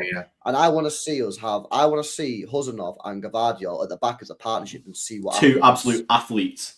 Yeah, just see. I just say if it doesn't work because there's no leadership at the back or whatever, cool, put Diaz back in. I just want to test it. I want to test it out. Yeah. So you want to test out for 4 games and get 0 points out of that? Just what, in the Club World Cup? Yeah, fuck it right on. Yeah. Okay, fair enough. I'll try it out in the Club Remember World that. Cup. Someone clip that. Remember that when. Yes, we're all coming round to the fuck the Club World Cup off. I think we get the style of thinking. You have to. There's not enough of a break between the end of it and the start of it. If we don't need a fucking break, we'll be all right. They'll be injured. They get enough injuries to have a break anyway. It's fine. No, but I have flipped on that. But I can't remember what I was speaking about then before I asked you about the Tell you what, thing. bro, Akanji plays so many games. It's actually kind of crazy. This is why it's stupid people want to sell him. See people say sell Akanji. I'm like, are you looking red? He's also he's our best current right back as well. I think like him playing at right back is the best version of a right back that we've got. I think like you can have him as a squad rotation player, and he's not going to moan one little bit about being a squad rotator. This guy knocking on Pep's door saying, "Get me in the team over Gvardiol or Diaz," and people want to sell him. Nah, honestly, man. Honestly, I don't know what's wrong with some of these people who say stuff like that, man. It's like that is stupid, bro. Yeah. By the way, I'm not saying start the guy. I bench this guy going into next season. I don't want him starting for us I don't want him in my strongest 11 next year. Yeah, going into next year. But to sell him is ridiculous. Ridiculous is. But I think he is probably the most easiest collateral out of all to go. Sadly, just purely because he's dispensable. I generally think that. I don't think he's dispensable, but he's the most sellable of them. Yeah, that's what I mean. Sell someone. He's the one that's kind of got any value there, and we're not losing a lot of money if we're selling for what we made it. We've kind of broke even on some good years out of it. So I feel like there is things that I don't more on him than any of us. Which is I know what you mean because like Stones. I think that's where it comes from. Yeah, I get what you're saying because Stones have got no value. No one's buying Stones in it. No, got no value. Unfortunately, He's got more value hanging around that's playing 3 games a season than he has been sold. Yeah, I think you could get rid of Ake, but if you get rid of Ake, I think you need to buy another centre back. In all fairness, whatever we sell Stones for now, wouldn't that just be straight up profit anyway? Yeah, but I think so. Who's spending money on Stones? Wages that you order him anyway. So. You're getting like 10 mil for him, 10, 15 mil max. I'm paying him that off on his contract as well, so it's just free transfer, isn't it? Pretty much. But let me just finish off some of these chats, man. By the way, guys, smash these likes up, man. Get these likes up. Make sure you guys subscribe to the channel as well if you're new. Shout out to Ash, says, not just the 10, but the wingers need to step up with goals too. Our wingers have 5 goals between them all this season. Can't just rely on 1 to 2 players anymore. This is one of the reasons, bro, that I have a problem with our wingers. is because they don't fucking score. Now, I actually have some hope that Oscar Bob is somebody that can add goals to this team. I think he can from what we've seen of him. But obviously, it's early days. He's played 900 minutes. Doku is a bit of a weird one. It wouldn't surprise me if one season Doku got like 30 goals because of the type of player he is, but he's mad inconsistent. Savio, he's probably good for 15 goals a season if he works on his shooting because he gets into the positions. He's just not good at actual shooting. But I agree. And that's why we needed Marmoush in January. Another one, people were saying, why do we need Marmoush? Because we need fucking goal scorers. There's no goal scorers in this team. We sold them all. Yeah, good point, man. Shout out to Sam as well for the 1 gifted membership, bro. I appreciate that. I've seen that before, man. I appreciate that, bro. Big up Sam. Big up Ash as well for the donation. Shout out Cool Guy. Says, this is at you, Bevel. He says, if Pepe's doing the right thing for Echeverri, then how come he did not do the same for Alvarez? He started playing in the first team early after joining. Yeah, it's good. It's a good question. I think, to be honest, I think it's the same reason as what I said about Savio and Doku. You know, when we brought Doku in, we needed a winger at the time. And, you know, the same with Savio. Oscar Bob picked up the injury early on in the season. So, you know, we've had to spell out Savio way more than I think we've wanted to. And I kind of feel like the same with Alvarez, because if you look at that season, you know, Haaland had constant injuries with his foot. You know, he was in and out of the team for quite a while. And then I feel like Alvarez had to come in, and then, you know, it got to the point where Alvarez was playing decent and couldn't really be dropped, and then he was kind of shoehorned into a position to just basically try and keep him in the team. And I think part of it as well is probably because Alvarez has said, look, I want to play a certain amount of games, or I'm gone, and then inevitably did go anyway. So, and I think on the most glaring point there is Alvarez was a lot better. Yeah, he played. He was more ready than another level. He was taking the piss. Yeah. He was absolutely taking the piss at the level he was at. Yeah, coming at City, hit the ground running. Echeverri wasn't necessarily doing that, and the different players, I guess. I hear that. I feel like Alvarez as well. Like Echeverri said that he's spoken to Alvarez about joining City, and Alvarez has said that, you know, everything that you need, you could have there. You know, it's great. Blah blah blah blah. But I also feel that Alvarez is a bit of a diva, like, because there's talk of him potentially leaving Atletico now because he doesn't like the way that they play or something. So I kind of feel like Alvarez is one of these types of players that goes and does a couple of years and then basically moves on. No, maybe. I mean, fucking trophies are addicted, innit? And now he's not getting them. He's fucking gutted. Maybe City could. Do we have a buyback in there? Who knows? Shout out Tinsey says, think we tip the scale where we could turn to United, where the manager on board is dividing the fans are not held accountable with the tickets. Says Tinsey. Disagree, but I respect your opinion, bro. I don't know. Seems a bit extreme. Well, yeah, I think we've got to at least wait to the end of the transfer window first to see what happens. I don't even think if we had 4 more years of this shit, we'd get anywhere near the shit show that yeah. got. Yeah, I agree. We are if we are tipping a scale, we are going to have to go downhill a long way. Yeah, and the proof is this year's been absolutely shit, and we still might finish second and winning. Yeah. We're well off this level of shit. You know what I mean? Our shit is their like best season. You know what I'm saying? So. Big up though, bro. All right, center back update. I'm midway through December, and we have 9 pairings already. And I'm only. And you're at December. Oh my god! Have you got through the Simpson Pusey phase? Yeah. I've got Simpson. All the new signings come in. Good luck, mate. Oh yeah, there's Kusanov as well. Oh my god. And Race. And Hasten. And we Race. Played about fucking 4 Kyle Walker plays in the back as well. Yeah. Kyle Walker's had like 3 different partners. Yeah, there you go. Everything to it. Which game was it that we played away in the FA Cup, but we played 2 different ones in 2 halves? Was it not Salford? Yeah. Spurs, no, it was away. It was an away game. We had like Stones and Diaz against Spurs, and we changed them out at halftime. Was it Leighton Orient? We played Leighton Orient, didn't we? Leighton Orient away. I'm only doing starting pairings. It takes too long. Because I think didn't we start that game with Husanov and Race? both. Correct. Yeah, and then we ended it with. didn't. Like, Wait, no, we didn't. No, we No, didn't. we didn't. We played Huzanov in the first half and then Hayes in the second Yeah, half. he's right. He's Oh, right. right. Oh, we did. Yeah. Yeah. Kusanov and Race was Salford at home, wasn't it? Yeah. Hayes played against Salford. Yeah, 2 more super chats. Big up to Ian. Says, does anyone on the panel have any ideas how we set up next year? Any clues from our struggles this year and how we've adapted? Well, funny enough, I see.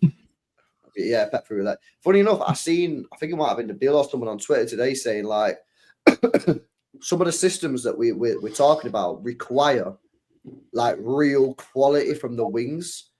And for me, if you're not getting like a Wirtz who's a mass creator or a volume creator, I think you have to look at something like PSG with the fullbacks and maybe look at getting some really attacking fullbacks. Now, we know City are in the market for a fullback, right? That's obvious now. Jack Dawn did say that he thinks we're only in the market for one, which I'm a little bit disappointed by, but whatever. I think whoever you get, for me, I want them to be able to get forward and create, because if we need to spread the creativity around in this team. Yeah, we do. And I think you look at PSG, they've just got options everywhere. They've got the wingers, they've got the midfield, they've got Hakimi and Mendes bombing down the wings. So I don't know if we're going to go back to having flying fullbacks, or you know how sometimes Pep plays this system with 3 at the back and then he lets like Gavardio go up the pitch. But Gavardio, as good as he is, he's not got that whip on him in the cross. You know what I mean? You've seen it comes inside. You've seen it on the other side since Nunes has come in at right back. So it wouldn't surprise me if you looked at getting like someone like a Frimpong at right back that can basically just run that channel. And then you've got whoever you've got on the right wing to basically invert to give him the full. Like Bowden will do that. Bowden will do that. It's a shame. Listen, Nunes is very good at that. The problem with Nunes is he just makes too many defensive laps in concentration. But he's a very good player at going forward. His crossing is amazing. He's like second in the list of assists. He can get a goal. He got himself into the box. He's fast and all, Nunes. He's a fast player. He is actually pretty good at that role. His problem is that he just doesn't have it up here. He just gives the ball away. He's not a defensive-minded right back. He just isn't. He just lapsing concentration on the ball. Like you're seeing it against. I just don't know why we haven't even tested waters for Frimpong, because he's only €35 million. Like, just don't get him. Maybe he's just too ham. Maybe Pep wants like someone a little bit more balanced in it. Yeah. But I don't know, Ian. I'm not sure. We'll have to see. I think that when we get a couple of signings through the door, I think you'll start to get a bit of an idea of what maybe he's going to do. I said the Arrowhead, then I said like the Arrowhead sort of thing where you've got your middle three of Rodri, your 2 centre backs, and then you gives White / another in midfield, and you just got the wide fullback, and then your 2 10s and a striker. but the thing is, Strudels, it's not necessarily about him getting better. It's about the not doing the stupid shit, the bozo errors. It's nothing about his quality. I think he's doing a good job there, if I'm being completely honest. It's the errors. It's every game he makes a stupid error. Like, if he can cut that out of his game, cool, keep him. I'm fine with it. But it's every game. He's like, it could cost you a goal every game because of the errors. He's just not good on the ball in that situation. But that's a shame. And big up to Ruston, man. Right, this is his new name. The guy told us about Alex Baena about 3 years ago, Shout out Ruston. His new name is Martin Batterina. Now, this guy, Hugh, actually, I tweeted about this guy about a year ago and said he's been told City are looking at this guy. Apparently, he's the next baller. I've never seen him. In fact, did I see him play for Arsenal? I think I might have seen him play against Arsenal, actually. Dinamo Zagreb. Dinamo Zagreb in the group stage, I'm pretty sure. Might have watched that. Yeah, Might have watched on that, actually. Dinamo Zagreb. Doesn't he play with Sudakov then? No, or is that the next? next? He's on Shakhtar. That's Shakhtar. Yeah. I watched Arsenal Shakhtar. He's pony him. That Sudakov, man. Yeah, I tell you now, if we get him, we are finished. Yeah, we are finished. We are finished if we sign Sudakov. Shout out Ruston, man. All right, and anything else from you boys on a panel? Oh, let me ask you a question, actually. Can I ask you a question about Ike Nori, man? Because I'm on a bit of Ike Nori push at the moment, lads.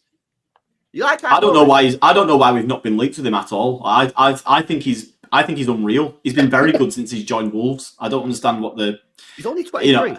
but I don't get. It's not just us. I don't get why I don't know whether like Liverpool or like Arsenal or like clubs like this aren't also like linked. Maybe they are, and I just don't see their journalists or whatever. But I don't know how he's not linked with like a top club at this point, because he looks really good, and like I say, he's young, Premier League proven, very technically good. He moves in the summer. He definitely moves in the summer. Yeah, he's definitely going in the summer. Yeah. Really? Why?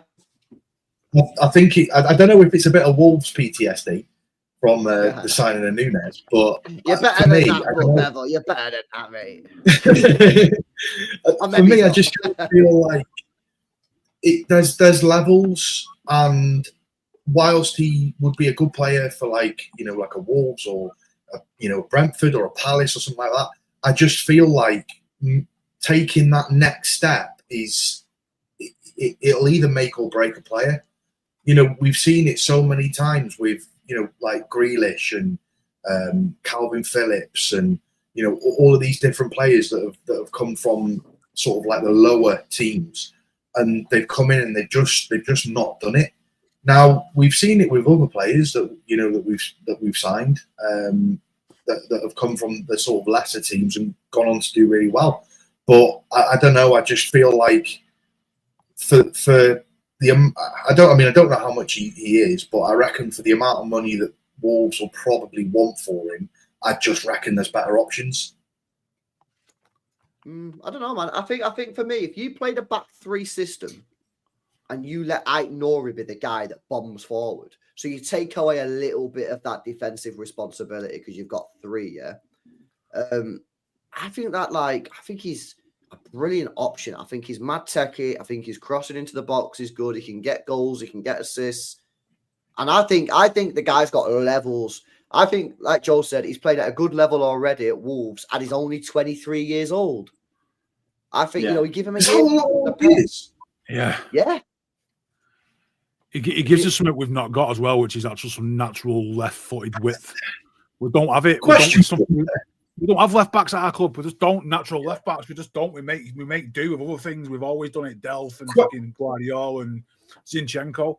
It was question for you though. Wasn't a pervert. Do you think that he offers more than Kolarov? Kolarov, right? Yeah. What did you just say? He was a left back. We had that word pervert. No, you don't count him, do we? But other than that, he was going back to Kolarov days, right? Do you think though? Do you think though that Aït-Nouri offers us anything more than what O'Reilly already does? Yeah, because I think going forward, O'Reilly's probably better than Aït-Nouri. I'm not sure about that. I'm not sure about that in terms of the width aspect of it. I think Aït-Nouri's probably a little bit more. He drifts inside, but I'm down for it, man. I think that he's a top player. I think he's already a good player, and I think that you give him a year under Pep. I think the guy's like, we bought like Bernardo and like from Monaco and like Mahrez from Leicester. I'm not saying he's at the same level, but like we bought them at good ages, good players, and then we brought them into City. They were already good players, and then we just elevated them to world-class status. I think Aït-Nouri is at that level where he's like ready to jump to a bigger club, better club with a better coach and better players, and he can get to that next level. And I think if he's already got 4 goals, 7 assists this season for fucking Wolves. Like, I just think if you bring him into City, he can get some serious numbers. And if you were to play that 3 at the back system, any concerns about his defending is restricted a little bit, because obviously he'd be covered by 3 players, and obviously Rodri would be back in the side. Going off what you just said there, right? Going off what you just said about how he described him like that player coming in at the next level. I know he's coming in from a lower standard team, like coming in ready to go to that next level like Bonanno did. Why have you got so much not much faith in Morgan Gibbs-White then? Because that's literally the same thing. Because I don't think Morgan Gibbs-White's that good. Okay. That's as simple as that. But it's literally just as simple as I don't really rate Morgan Gibbs-White like that. I agree. Sorry, it's a boring answer. It's just a boring answer. But I'm not a hater though. I'm not one of these who's like, I don't think he's shit. I don't think he's like Calvin Phillips. Right? I never wanted Calvin Phillips, man. Yeah. Yeah, like, bro, I didn't like this guy in it. Yeah, I say this all the time in it, but fucking, I did an interview with his documentary. I told him I didn't want him to see in it. They never put it in the documentary, right? But I didn't want this guy. But like, because I didn't rate him, I never thought he was good. I always thought he was shit for England, and I thought he got massively glazed because he played in a 2-man midfield, and everyone just fucking loved his ping passes. Which I'm not being funny, yeah, but anyone who's kicked a ball for any decent time is pretty good at pinging a ball. Like, I could ping a ball, like, pretty good, accurate. Yeah, it's not fucking hard. Like, I'd like to see you try. Nah, bro, it's one of the most overrated things in football. Pinging a ball 30 yards. Could you do it with a meathead running at you though? Nah, but the thing is, for England, he never had that because we played against low block. I just thought basically he was massively glazed. Yeah. The thing is with Gibbs White is I don't think he's shit. I don't think he's on that Phillips thing. I think he's a good player. But I don't know if he's going to be better than just a good player. My thing with Gibbs White is that unlike Phillips and unlike Nunes as well, I never looked at those two and thought like you're way too good for these clubs that you're at. Like you need to move to a top 6 club right now, kind of thing. Whereas with Gibbs White, I'm looking at him, and obviously like Forest may well finish in the Champions League, so like he technically will be a top six club.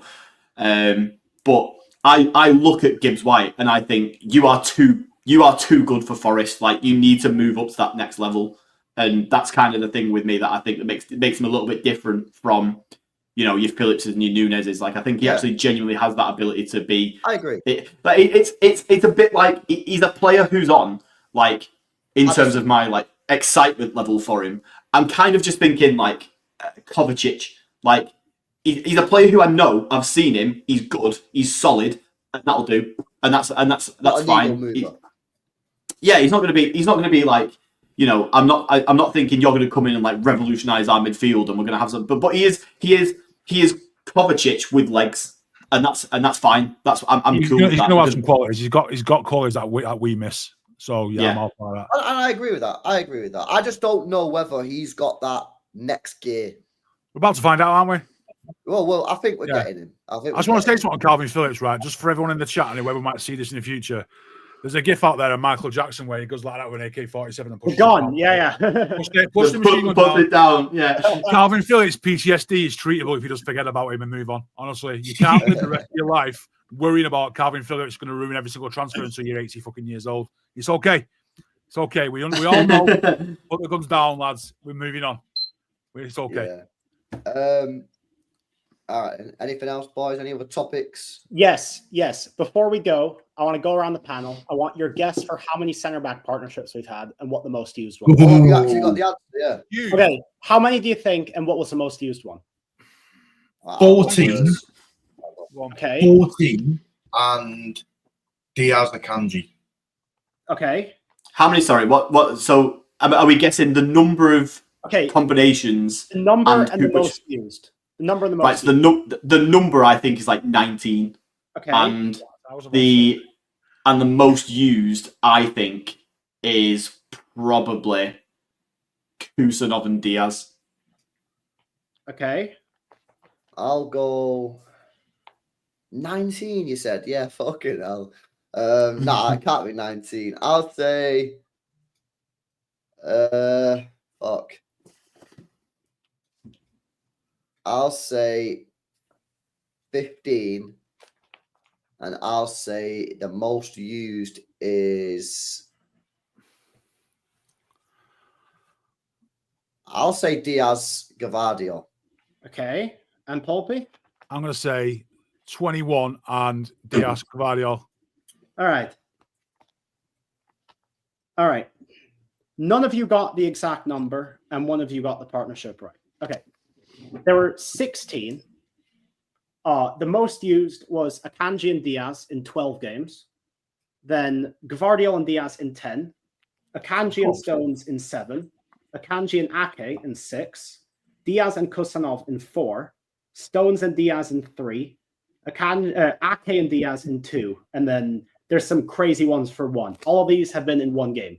Stones and Walker. Akanji and Simpson-Pusey. Walker and Simpson-Pusey. Ake and Simpson-Pusey, Akanji and Kusanov, Diaz and Race, Stones and Kusanov, Ake and Kusanov, and Ake and Race.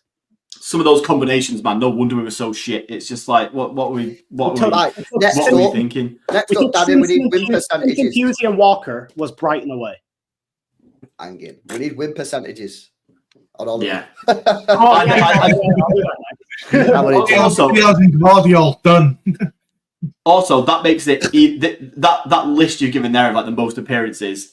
If you still want to sell a Kanji after that, then fucking hell, like he's like by far our most available centre back that we've got. Like obviously, apart from this injury he's now got, it's it's mad. Kanji had some like ridiculous number of consecutive starts before he got injured. Yeah. He was due an injury. Have you got all the the 14-game streak where we was absolutely shocking?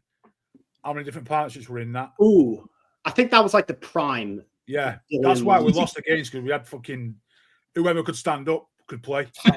Well, yeah, you think to stand up with like 4 different people. Yeah. Yeah, no. There's not a single partnership where Simpson Pusey has played with the same guy twice. He's played with a different centre back partner every single time. Play a game for City again. Sad.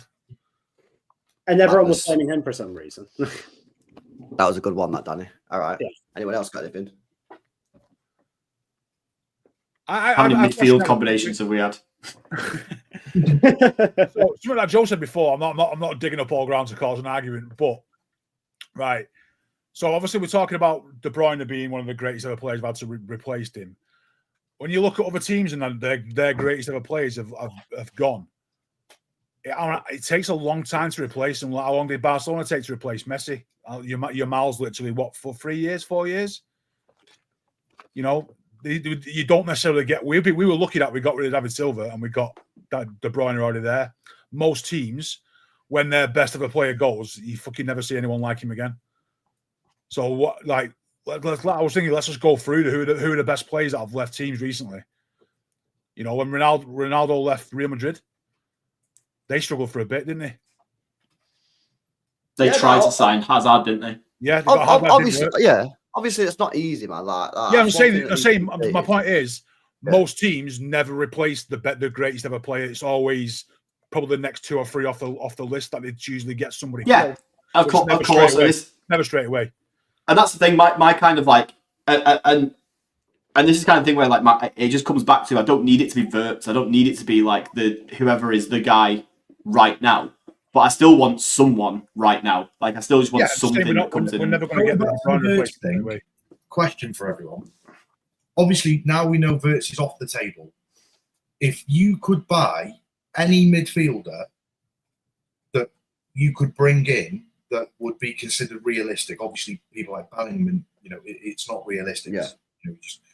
Who would you go for? Reinders. Any midfielder. Yeah, I'm totally all in on the 8th idea. I'd go with Reinders as well. I'll go and get Reinders.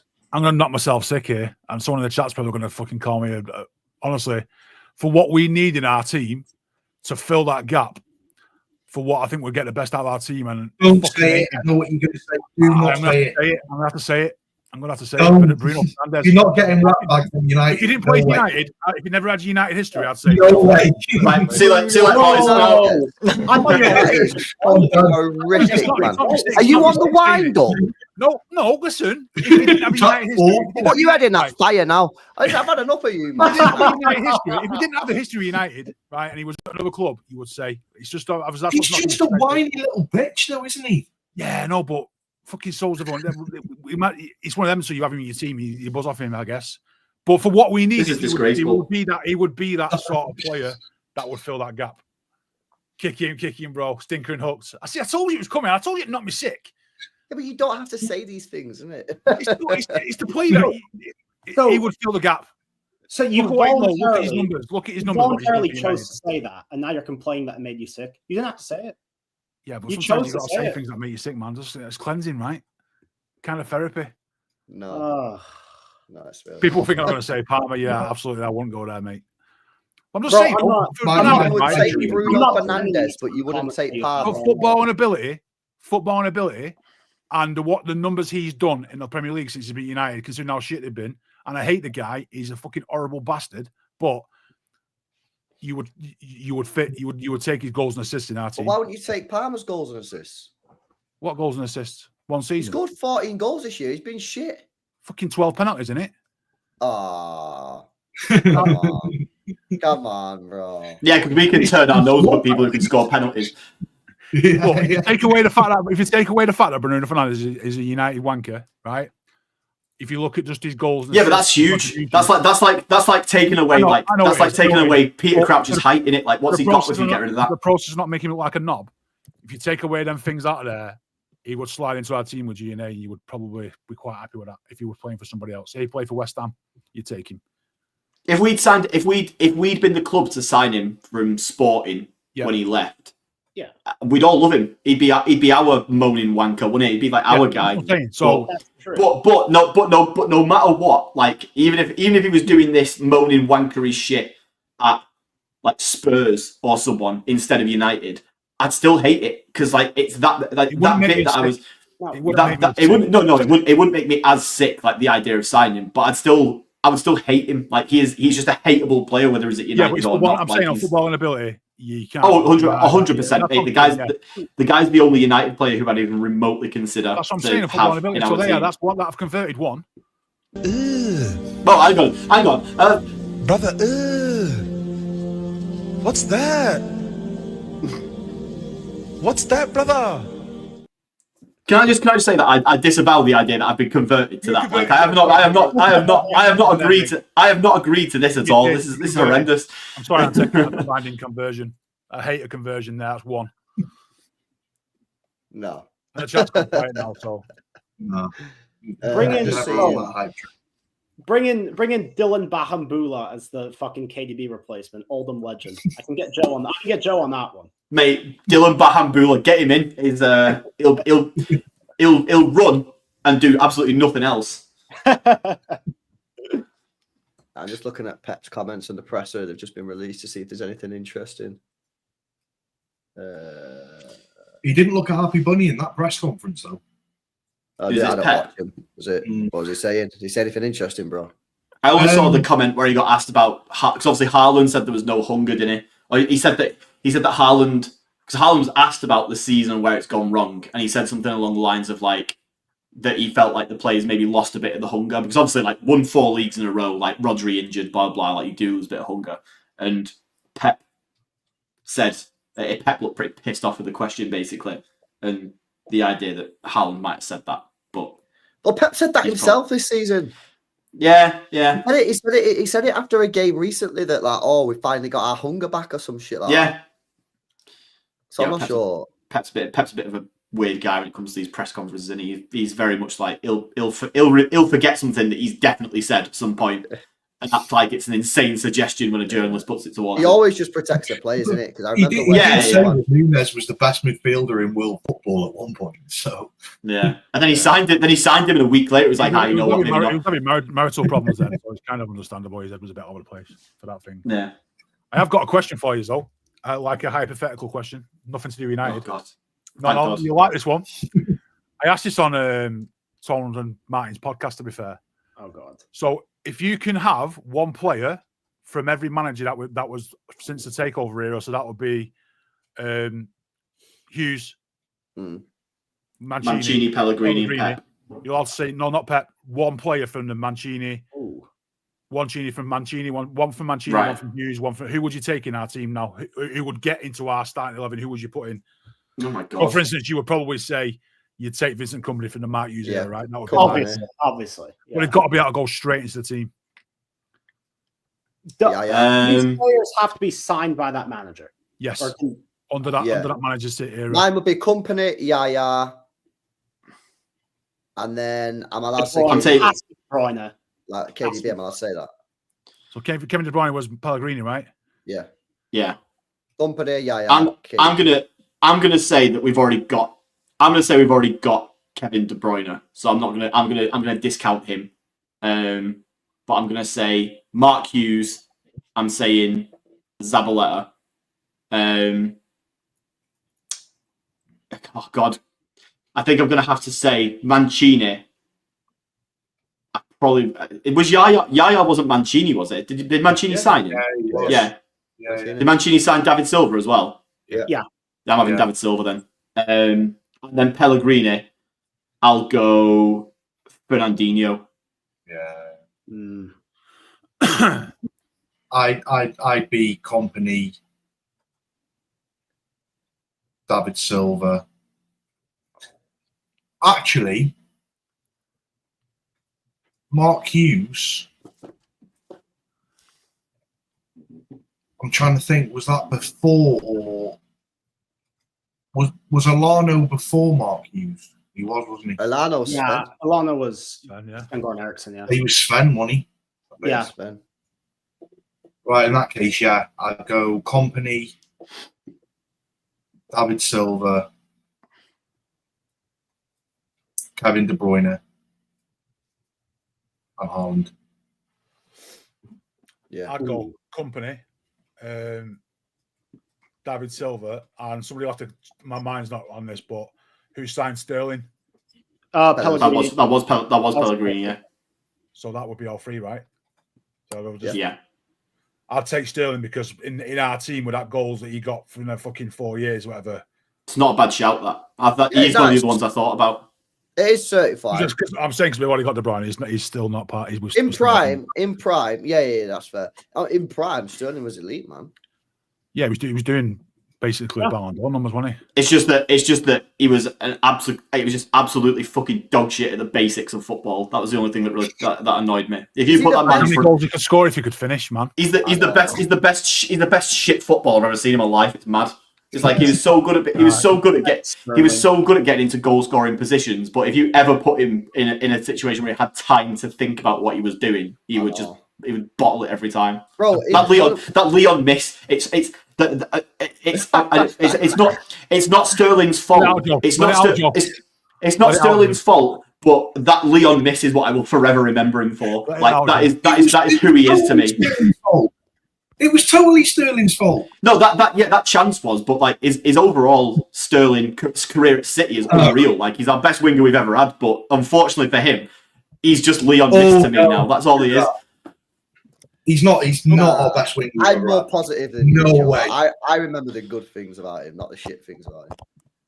So he's the Leon Miss and the Southampton last minute winner. Those are his two things. That Southampton game went off, man. Yeah, that was unreal. The Bournemouth game, that game as well. And shout out because I was there as well. Schalke away 3-2. Last minute of the game, we was losing 2-1, I think. Sane free kick against his former club. I think we had 10 men as well. 10 men. Otamendi got 2 yellows. One was a weird handball. Yeah. So I remember Ben Taleb scored 2 penalties. That fucking away end that night went off. Yeah. Bro, when Sane scored, it was 2-1 down, 10 That's men. the only thing Ben Taleb has ever done in his career. Another Edison assist, I think. I'm pretty sure that was an Edison assist, wasn't it? Oh, yeah, it was. The one to Edison just fucking blasted it down. I'm pretty sure that's what happened. Edison smacked Aguero, it down. I think it was Aguero who scored the first one. And then Ben I think Aguero got his first. Then Sane put it on mad free kick from like 30 yards. And then fucking Sterling scored last fucking minute. Yeah. So that was a madness. And some City fan got fucking like battered there as well. Like seriously, not in a good position. I remember it was all over the news as well. No, I never actually know what happened to that guy, man. But hopefully he's doing all right in it. Shout out to him. Yeah. Wait a minute. Why have I said Sterling's our best ever winger? I'm just like Mahrez is there. What am I saying? Yeah, in that case, I always say Sterling get better numbers. Sterling has had the best individual season as any winger for City, but Mahrez technically is the best winger we've ever had. Yeah, Mahrez is, So on what Joe said then about him being the shittest best player we've ever had, you know what I mean? The shittest best player he's ever seen. Who is, for you guys, the shittest best player you've ever seen? So, like, obviously Sterling was so good, but he was so bad at the same time. What, the shittest best player? What does that mean? Yeah, so he was so good in fact that he did amazing numbers, but could have done more because he was actually quite shit at certain things like finishing. You know what I mean? If Sterling could finish, he would have had 150 goals in the season. But what would Joe Hart be like if he could dive to his bottom left? Like, yeah. I don't know. What was it? The Iceland goal in Euro 2016. Yeah. I was thinking. I think by that point, Joe Hart had been found out for that bottom left, and it's like Iceland aimed for it. Cancelo's another good one. Yeah, I was thinking more, not necessarily City, but more football wide. I was just going to say straight away, for what Andy Cole achieved in football, the amount of goals he scored, he was an absolute fucking donkey. I know you know it, but he had the fucking worst first touch, and his instinct was shocking. But he scored like 197. You could say the same for like Peter Crouch though, because you look at his I think he got everything out of his career. He could you go look Crouch, at his archive of goals that he scored. Like most of them are worldies. Yeah. But as a player, player, out of his career, Andy Coleman was he was just so erratic. He was just mad. How he scored that many goals, I don't know. It just did. He was just you know what? Inzaghi in the chat is a very good shout because he was the most gangly, awkward player ever, but he scored so many goals. My dad's Italian. He always says Inzaghi was what born Ferguson said about him. Do you remember what Ferguson's comment about Inzaghi was? He was born offside. He was born offside. Yeah. So true. Fucking hell.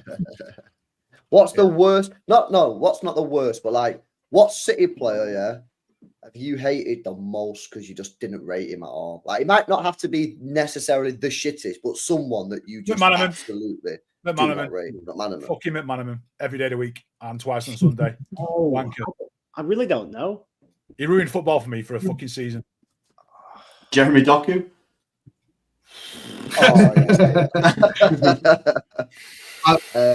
I've got two, but I think I'm going to have to go with Bravo. Bravo. You know what? I think Bravo's the opposite for me. I think he's overhated. Really? He did save it. He did save it in the end. Yeah. He was clutching them. We haven't had a penalty goalkeeper like him since he left. Him and Caballero both. They were awesome on Caballero was top. Two players for me, that I just fucking did not like was Tal Benaim and Steven Jordan. I'm too young. No, I just did not like him at all, bro. So big, he's like a lanky player, and just did not rate him. Joe, there you go. Actually, no. If you're talking ever, the player that I hated the most by far, and even still to this day, Bernardo Corradi, the worst striker this club has ever seen. Savic was another one that I thought was dog shit.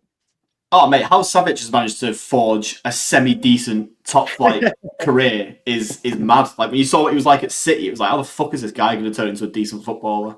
Like, you saw him have you seen Bernardo Corradi's output? Like, if you look at his entire career, I'm pretty sure Haaland's already done more goals in 2 seasons than Corradi did in his entire career. Oh, yeah. Corradi has 105 career club goals. So yeah, and that's as a striker, and he played for like 20 years. Yeah, played for 18 years. Yeah. Is a good question. How did a guy that bad play for Inter Milan, Valencia, Lazio, Parma? Who's the Parma used to be very good. Who's the player who, when we signed him, you were on the highest on like the buzzing to sign him versus what he actually achieved. Like, who's got the biggest gap between? You know what it was? Benjamin Mendy. I had such high hopes for. Like, you know how the chat are like melting down about Gibbs White. When we got linked to Bertrand that summer, I was exactly like that. Like, why are we signing Bertrand? Mendy just won Gun and made the Champions League semi-final. Why are we even thinking of Bertrand? You know what? Talking about players like Mendy, have you seen that Greenwood might be off to Liverpool? I saw that. No, that's not. There's no way. There's not even a 1% chance that. There's not even a 0.00. There's not even a chance. There's not even a chance of going to Liverpool for a fucking meal. He won't go to England. He's finished in his country. On that question that you said, Joe, mine, funny enough, was actually Joe. And why this is a special player for me was this was the first player that I ever watched YouTube comp of. Oh, really? This was the first player that I ever went to YouTube and watched a comp of. Because I was like, let me go to YouTube. And I watched him on YouTube, CSK Moscow. I was like, oh my God, this guy's fucking sick. This guy's a beast. And he was just, you know what? Bit of a controversial take, yeah. I actually think that this guy could have been decent if he played in like a different sort of system. Yeah, he weren't good for the Premier League at that age in the system. No, I agree. I just don't think he was. I don't think he was a shit player. I just think that like it was the wrong team, maybe the wrong league at the wrong time. I think in a right system he would have worked because we loaned him out to Everton, and I swear down he scored like 4 goals in a row, game after game after game after game. Like and everyone was like, "What the fuck? This guy was shit." Oh yeah, yeah. Oh yeah. But, I think I've got a couple. One of them is Nastasic, who looked amazing for about 2 or 3 months, and then he got an injury, and then that was it. He was done. And the other one is Jovetic. Pep loved him. Oh, I loved Jovetic. I fucking loved Jovetic. Pep would have been all over Nastasic. Nastasic was he's so good on the ball that Pep would have absolutely loved him. And yeah, apparently his knee exploded or something stupid like that, and it's just like he couldn't have play again. But yeah, Jovetic is the other one because he came in from Serie A with such a mad reputation at Fiorentina, and then he just. But he was always, even when he was at Fiorentina, he was so injured, and then it turned out that he couldn't not stop getting injured when he came in. He was actually a good player though. He was actually he was unreal. That game against Liverpool, he was great. Didn't Jovetic throw like this back flick against Sunderland in the 14-15 season? We beat him like 3-2. I swear he scored in that game, and it was some maybe. He just loved getting his shirt off him. Like every opportunity, his kit was off. But he was a fundamental good player. He was a fundamentally good player. Yeah. All the time. It's just that what he ended up actually doing for us was just way below where we thought it could have been. For me, it was back in the days when Championship Manager changed to Football Manager for the first time, and I basically had a lot of time on my hands. So I worked for Royal Mail and finishing work at 10:30. So I was just playing Football Manager all day. I used to sign Carlos Tevez, Vincent Kompany, and Valery Bodjanov, right? And Bodjanov was a fucking baller. Bodjanov. And that poor bastard done his knee in the fucking warm-up, cruise shirts or whatever, and come back and done it again.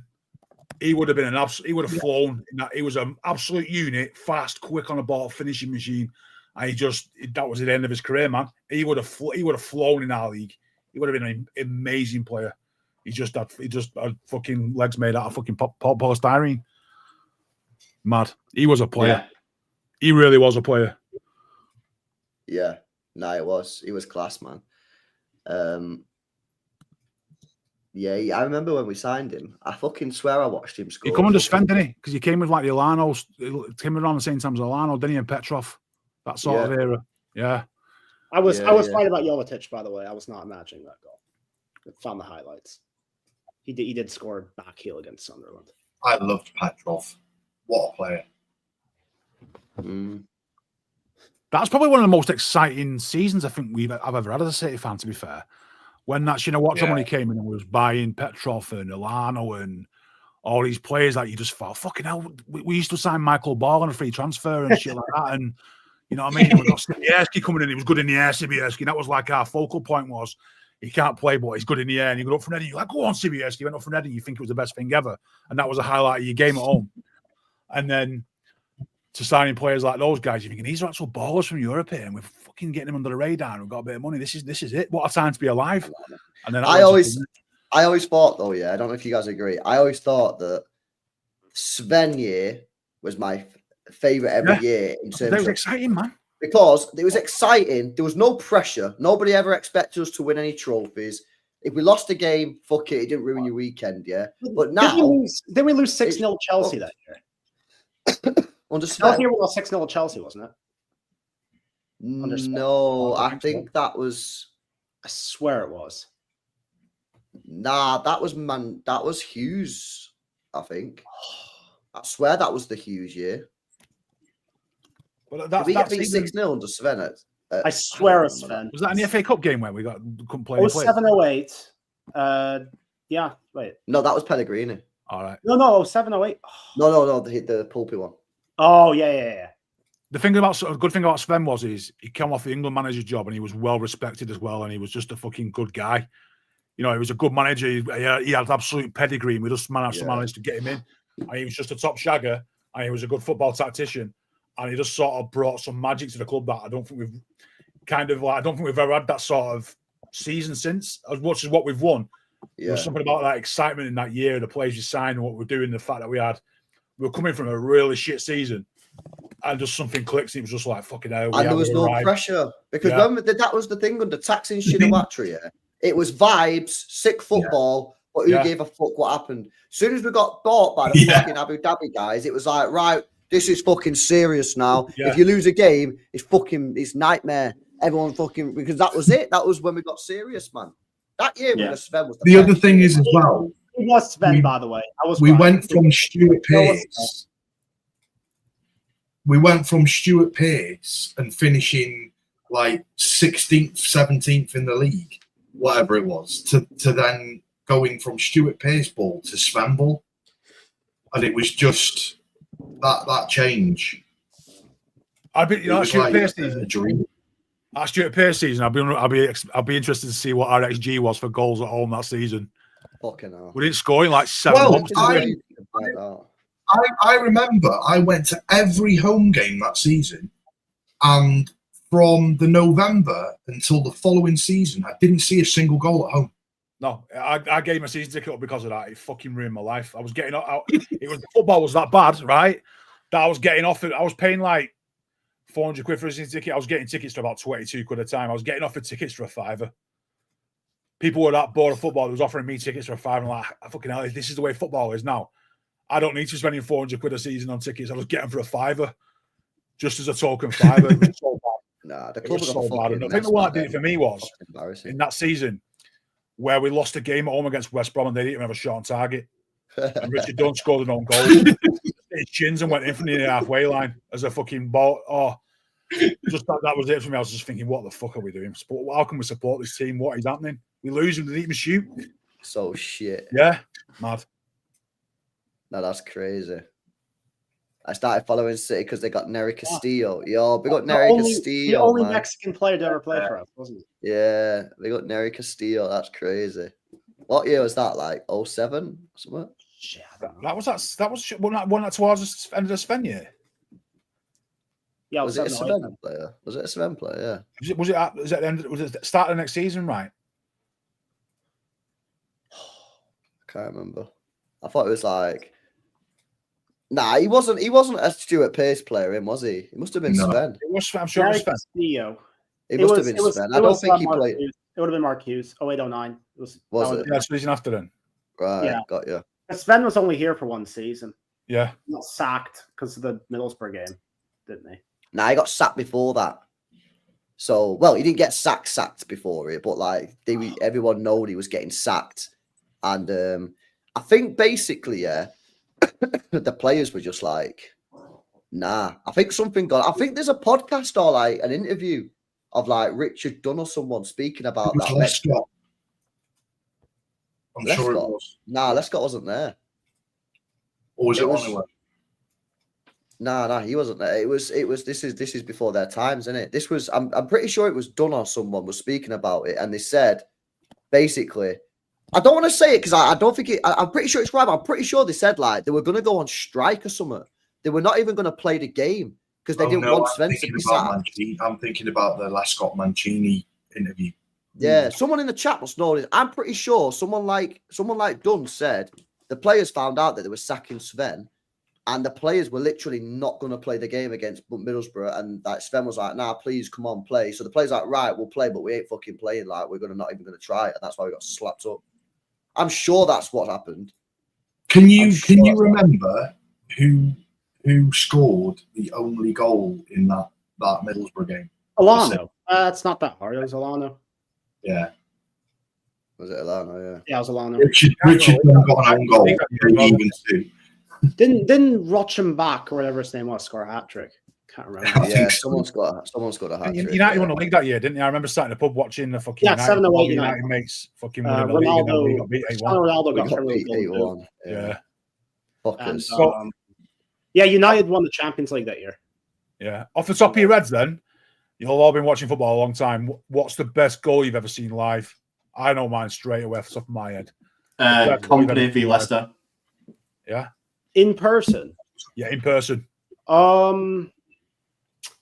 Victor Ayala against Colombia, Copa America 2016. Do you want one that's like the actual the one that I enjoyed the most, or like the actual best one? Technically, best goal you've ever seen. Yeah, probably Aguero v Liverpool in 2019. Yeah, good one. That's that goal does not get enough. I mean, obviously we all love it, but the one where he drills it near post with his left foot in the 2-1 against the goal. Yeah. Are we talking about moments or just tacky ball goals? You describe how you want, mate. I'd probably have to go with Company against Leicester, but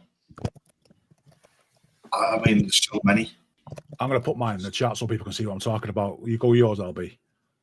Bro, my memory's shit. I hate questions like this. I watch his free kick at least once a week, me. I'm not joking. I tell you what, Tevez against Stoke was a fucking banger. His free kick. Yeah.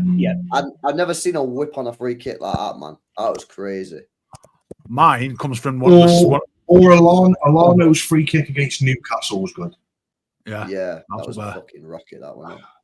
Mine is from City's one of City's most infamous games. I'm sure you all remember this. The game where David James played up front. Oh, yeah. The free kick in that. I've just put it in the chat there. The free kick by Jimmy Floyd Hasselbank, mate. It's the most nastiest free kick I've seen in my life. I remember that. And that crossbar haunts me to this day. I remember. Can I also throw in Andros Townsend, that volley against us for Crystal Palace? Like, yeah. Oh, if we're doing that, I'm going to say Rooney's overhead kick. No, he shinned it. You can't have that. He shinned it. Not having it. Watch this. Can you see the sound? Yeah, I know, but for the size of the bloke to get up that high. Jimmy Floyd. Honestly, that I was in the ground stand that day, and I was like, "You heard that?" And it just fucking sent. It's just like shivers down your soul, mate. The other angle is show off. The other angle is show off today. What a goal! The other angle for Hasselbank. Disgusting. Disgracia. Would you believe it? Disgracia. Honestly, mate. Could have fucking saved it. Who was that? Isaacson. David James, mate. Isaacson, yeah. Oh, was that James 40-year-old David James. Yeah, that goal just like, oh my, what have I just fucking seen? It's a power on it. That's what does it. Yeah, from 25 years ago. Imagine. I tell you what. Talking of goalkeepers, I've never seen a goalkeeper do it since, and I've never seen a goalkeeper do it before. Do you remember when we had Shay Given? I remember there was games that I went to, and when the ball was at the other end of the pitch, he was doing press-ups and sit-ups in his own box to keep warm. And I've never, ever seen any other goalkeeper do that. I remember seeing because I was in East End 110, I think, at the time. That's where my season ticket was.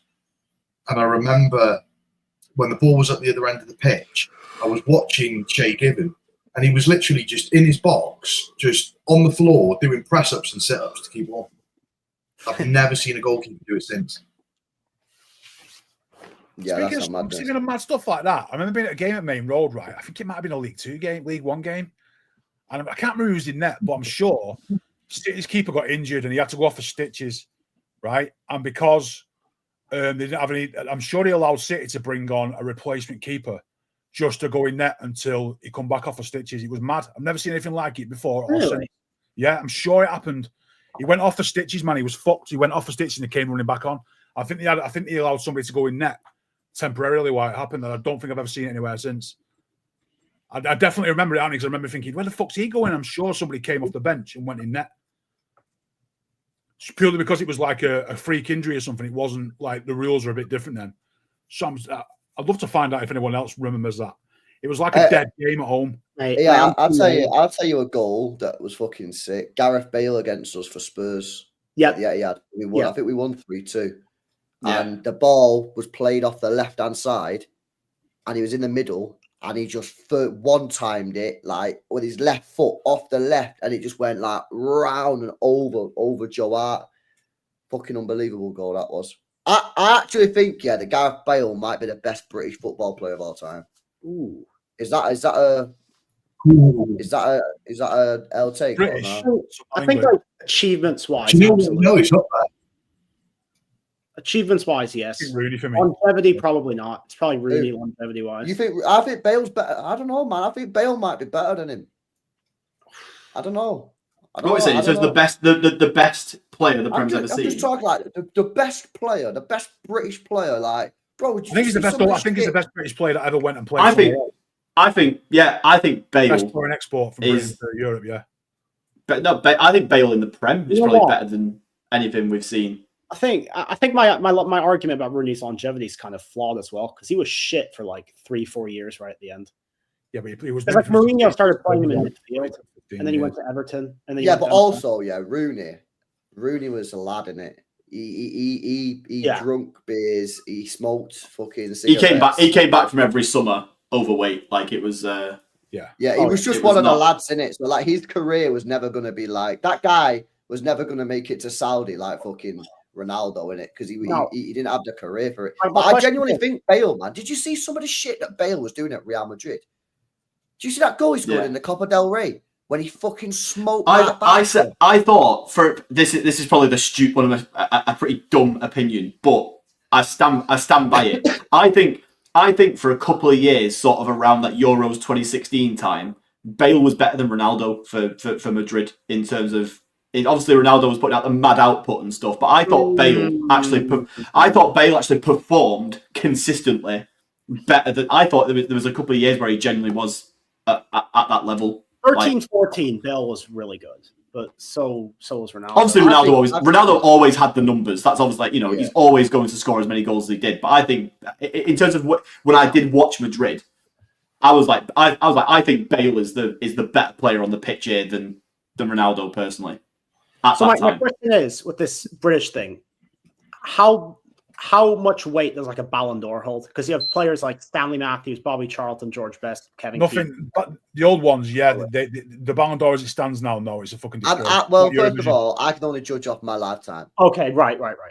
Also, George Best was from Ireland, so Northern Ireland. But I'm talking British Isles, just like British, not UK. British. Yeah, I'm just talking the fucking main driller. Right. Yeah. So also, anyone who was playing football before the 80s would get absolutely fucking roasted now. So there's no point in putting them in the conversation. Like, I can only go off what I've seen in it, so I can't talk about these guys that was playing in the 80s and 70s. Yeah.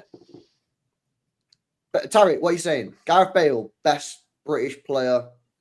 He was really, really good, and I think I agree with Joe that he was probably better than Cristiano Ronaldo in that Real team, but Ronaldo was the established star. Gareth Bale came in as kind of the extra piece, and so he had to defer, or he was willing to defer some of the. I mean, because I think he was unplayable for a while. He had the pace, he had power. Yeah. I don't know so I don't have the extensive history with, watching English footy like you all do. So I can't say, I can't go that far back, but he might be number one for me. His free kicks as well, man. How did Ronaldo take free kicks over that guy for the whole time he was there? It's insane. But then what about Harry Kane? I think Harry Kane has got a ton of goals. I mean, the chat. Does he get I don't know, neglected in this conversation? Yeah, because he's been better players than Tarek, massively better players. For me, the only reason why I'm trying to agree is you look at that Wales team that got to was it the semis of the Euros? Yeah, semis. It was him and Bale carried the whole nation. Bale and Joe Allen doing it all for Joe Allen. Yeah, bro, and that performance against Inter Milan is going to go down as one of the greatest. Maicon was absolutely ruined on that day. That guy's career died that day. And do you remember when we fucking signed him? And then we signed him, And we had fucking Maicon, and the Spurs fans absolutely ripped Maicon the whole game. Yeah. Like that performance by Gareth Bale is one of the greatest performances I've ever seen from a player. Like especially a British player. Like fucking unbelievable, man. Absolutely unbelievable. Yeah, it was just a freak. He was just a freak player, and like what a guy. So that's my sort of like. I'm not willing to die on the hill because Fairs Rooney was sick as well, innit? But I do think it's an argument, and I do think it's a debate that I can have and back it to a certain point. But I wouldn't die on the hill of it. You know what I mean? To be fair, Tarek might have a point with Kane because he is England's top goal scorer. You can't not Kane. Kane's not the best British player. No, nowhere near the best British player to go overseas and do something. He's had one good season. He might be the best. He might be the best, not in terms of like overseas, but he might be the best British striker that's ever been. You can make that argument. Gary Lineker had a better time abroad than Harry Kane has. Yeah, well, are we talking abroad or are we talking just British players full stop at this point? No, British players overseas we were talking about, weren't we, right? All right, in that case, yeah, Kane can't after one season. Although he has had a better season than any player British has ever had abroad. Has it? Yeah, that's sick. In terms of goals, I can't imagine anyone scored 50 odd goals in one season. Have they? Like that can't be. Surely not from Britain. They played like 25 games a season back then. As a finisher, like Fairs, like Kane is like elite, yeah. But I do still think that there are a lot of big things about his game that people don't speak about, like big moments that he's fucked. Like, oh mate, yeah, you hold a massive grudge, don't you, LB? You hold a grudge against him. I do hold a grudge against him. Mate, that France penalty, we should be holding a grudge. Like, it's like why is he trying to go top bins against France, bro? Yeah, exactly. Why don't you just go straight down the middle? That was his pen, though. You've looked at Harry Kane, that's his pen in it. Top fucking. It's the 80th minute of the fucking game. Yeah, but he had the ball to do it. And he tries to put it in the top bins. I would have done the other day for PSG. What is wrong with these players, man? Just put the fries in a bag, innit? What are you messing about? Like, geez, that Vitinha the other day, man. That's fine. It's fine. Yeah, it's fine if that's his pen, then sick. But get it right. Like if it's a penalty, like it's unfortunately with penalties, whether it was a right decision or not is decided entirely by whether you score it or not. And he fucked it, and it was the biggest penalty of his career, and he fucked it. And he'll have to live with that for the rest of his life. So I hope it eats him up inside every night. See you, Bevo. And the thing is, England totally outplayed France that day. Give it, bro. That's one, man. Give it, bro. England were like the much better team that day. Like they didn't. I don't know about much better, but we were definitely, if we got that equaliser, you felt that we could have potentially gone and done it. But hey, what you gonna do when Kane bottles it in the biggest moment of his career? Then we knighted a manager for not winning anything. Not winning anything. That is absolutely nothing screams England more than that, does it? Like we've got like it's embarrassing. Knighting a manager that won nothing. Are we being serious? Jokes. Yeah? No, that was a disgrace. That was a disgrace, man. Yeah, I mean, but shout out Tommy Tukes. Yeah, I reckon this guy's going to take us to some silverware, man. No, not what I got Bellingham, mate. No chance. Well, actually, yeah, Bellingham's a problem, isn't it? Because we're going to build our team around him. I've got some swatches then, but you can't include Messi and Ronaldo in this because it's just going to be fucking too easy for you to say so. Most people. Who's the best player you've ever seen live? Ooh, Jack Grealish. You can't say for real. You can't say Messi and Ronaldo. That's just fucking. Am I allowed to? You're funny, you go. Honestly, like, no, it's in all seriousness, it's Neymar. The guy's unreal. Yeah. Am I allowed to cheat? Because no. I went to an MLS All-Star game. No. No. Let me read you the lineup from that day. It's pretty crazy. Man. I mean, you can't pull out a dusted old baller who'd had fucking 7 minutes in an All-Star game. He's got to be someone. No. Listen to this lineup: Drogba, Villa, Kaká, Pirlo. Czech was playing for Arsenal that day. Who else is there? Okay, that's pretty much it. Oh, I'm saying that's something you saw and thought Galaxy. I've seen, and then I've seen a bunch of City players as well. But no, I think Neymar. I think for me, it's Neymar or Hazard. I think Hazard was one of those players where every time he got the ball, I would shit myself. It would be like because he just didn't know what he was going to do. Like his ability is like his close touch control with the ball. Yeah, it's just like, and watching defenders just back off him was just scary. And it was just I tell you, yeah, I'd go for Neymar, Hazard, and Robin. Someone's put it in the chat then because I tell you what, yeah, the one time that I've watched City and felt like, oh my fucking, this is like modern area, and felt like, oh my fucking, we are miles away. Do you remember when we played Bayern Munich in like 2015, 20? Yeah, I think it was 2015. Was it Pep's Bayern we were playing against? I have never, ever seen a team keep the ball as much as them. We couldn't get close to them. I think, was that the game? Did Gail Clichy get sent off in that game? Or was that a different game? I swear down Gail Clichy got sent off. Potentially. Was this at the Allianz? Because we beat No, them. No, we won Oh. it. We won at the Allianz when we didn't because we we did. won at the Allianz in like a different year. Fuck, what year? Nah, we played him at Argaff, yeah, under Pep. Like they had Pep. No, and we beat them. didn't. No, but we beat them 3-2, didn't they? I think Boateng. It or must have been the year Benatia got before. sent But off. they come to the Etihad and we didn't get fucking near him, man. Yeah, I can't remember what year it was. It was between like 2013 and 2015. there was that year where we did go to the Allianz and win 3-2 because we could have won more and gone through on goal difference. And apparently Pellegrini had no idea that was the case, so we didn't go for it. We brought on Jack Rodwell instead of Aguero. Yeah, It was 13-14. exactly. Yeah, that's the season it was. Yeah. But that 3-1 Pep's team, Pep's buying absolutely fucking That slaughtered us 3-1 that at day. It was home, like- I like literally felt like, oh my god, we are so far But- away from the. Oh, we beat them away, didn't we? That was the one where we like came back from. Yeah, away, but at home we didn't. I Yeah, remember but they'd already qualified as well, so I think they didn't really have the foot on the gas. And then we They were already like through home and dry by the time we played them at their game, at their ground. I think one of the most underrated City games ever was when we beat Roma 2-0 away when we had to win to qualify. I was at that game. Yeah, no, I know you were. The Nasri Unreal. goal was insane, and then Zabaleta with a bandage around his head. Yeah. Zabaleta, man. None My of my mates would come with me on that, so I had to go on my own. But it was sick though. my greatest ever, like the play that I saw, I thought, fuck me, that's an incredible sort of thing. Was he's like time stood still, man. When he got the ball at his feet, it's just sort of like, you know, like a slow motion immediately. He gets to the ball, just glides at the ball. He just, and all of a sudden he just speeds up and he's done. He's took the piss. Thierry Henry, man, he made time stand still on the ball. He was different. He's the only player I've ever seen live that I thought, yeah, he's just he just straight away. And he's them 2 seasons where he was like robbed of a Ballon d'Or and he was the best player in the Premier League, man. He just made time stand still. It was a joke. Yeah, he's the greatest Premier League player ever. Yeah, greatest player of all time. He just made Yeah. time stand still. He's mad.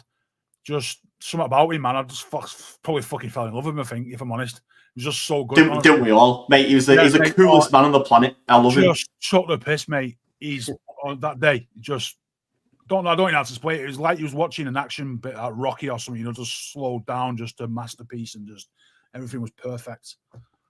Lucky bastards. That's not so bad. Him, telling you. That was great. What about you, Tarek? I saw him live. So I've only ever been to City matches here when they come over here. So it would be, so the first game I went to was, I just looked it up. It was the summer of 2017. We played Tottenham in Nashville. Yeah. So I was at that match. It was my first ever City match.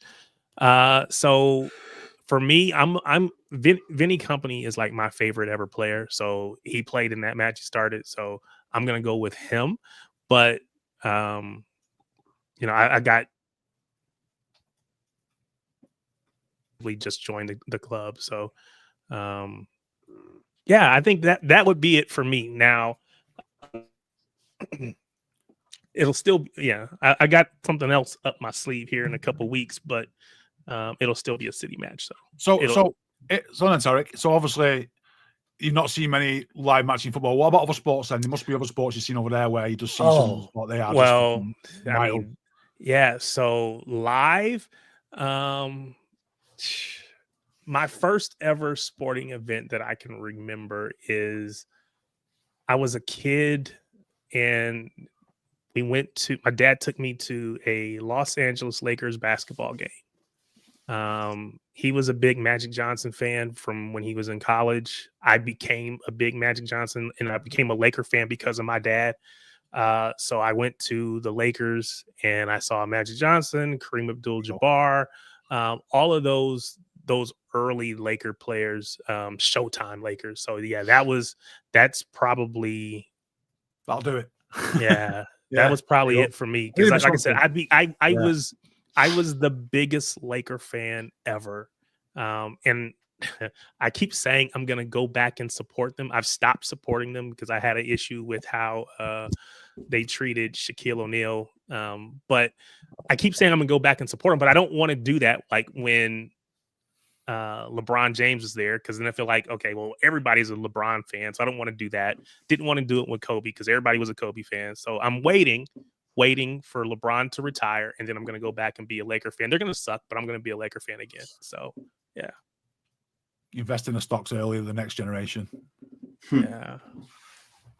That's some good questions, man. Anyone else got a question like that? There are some sick Yeah. questions. On that, LeBron's son used to play basketball against my high school.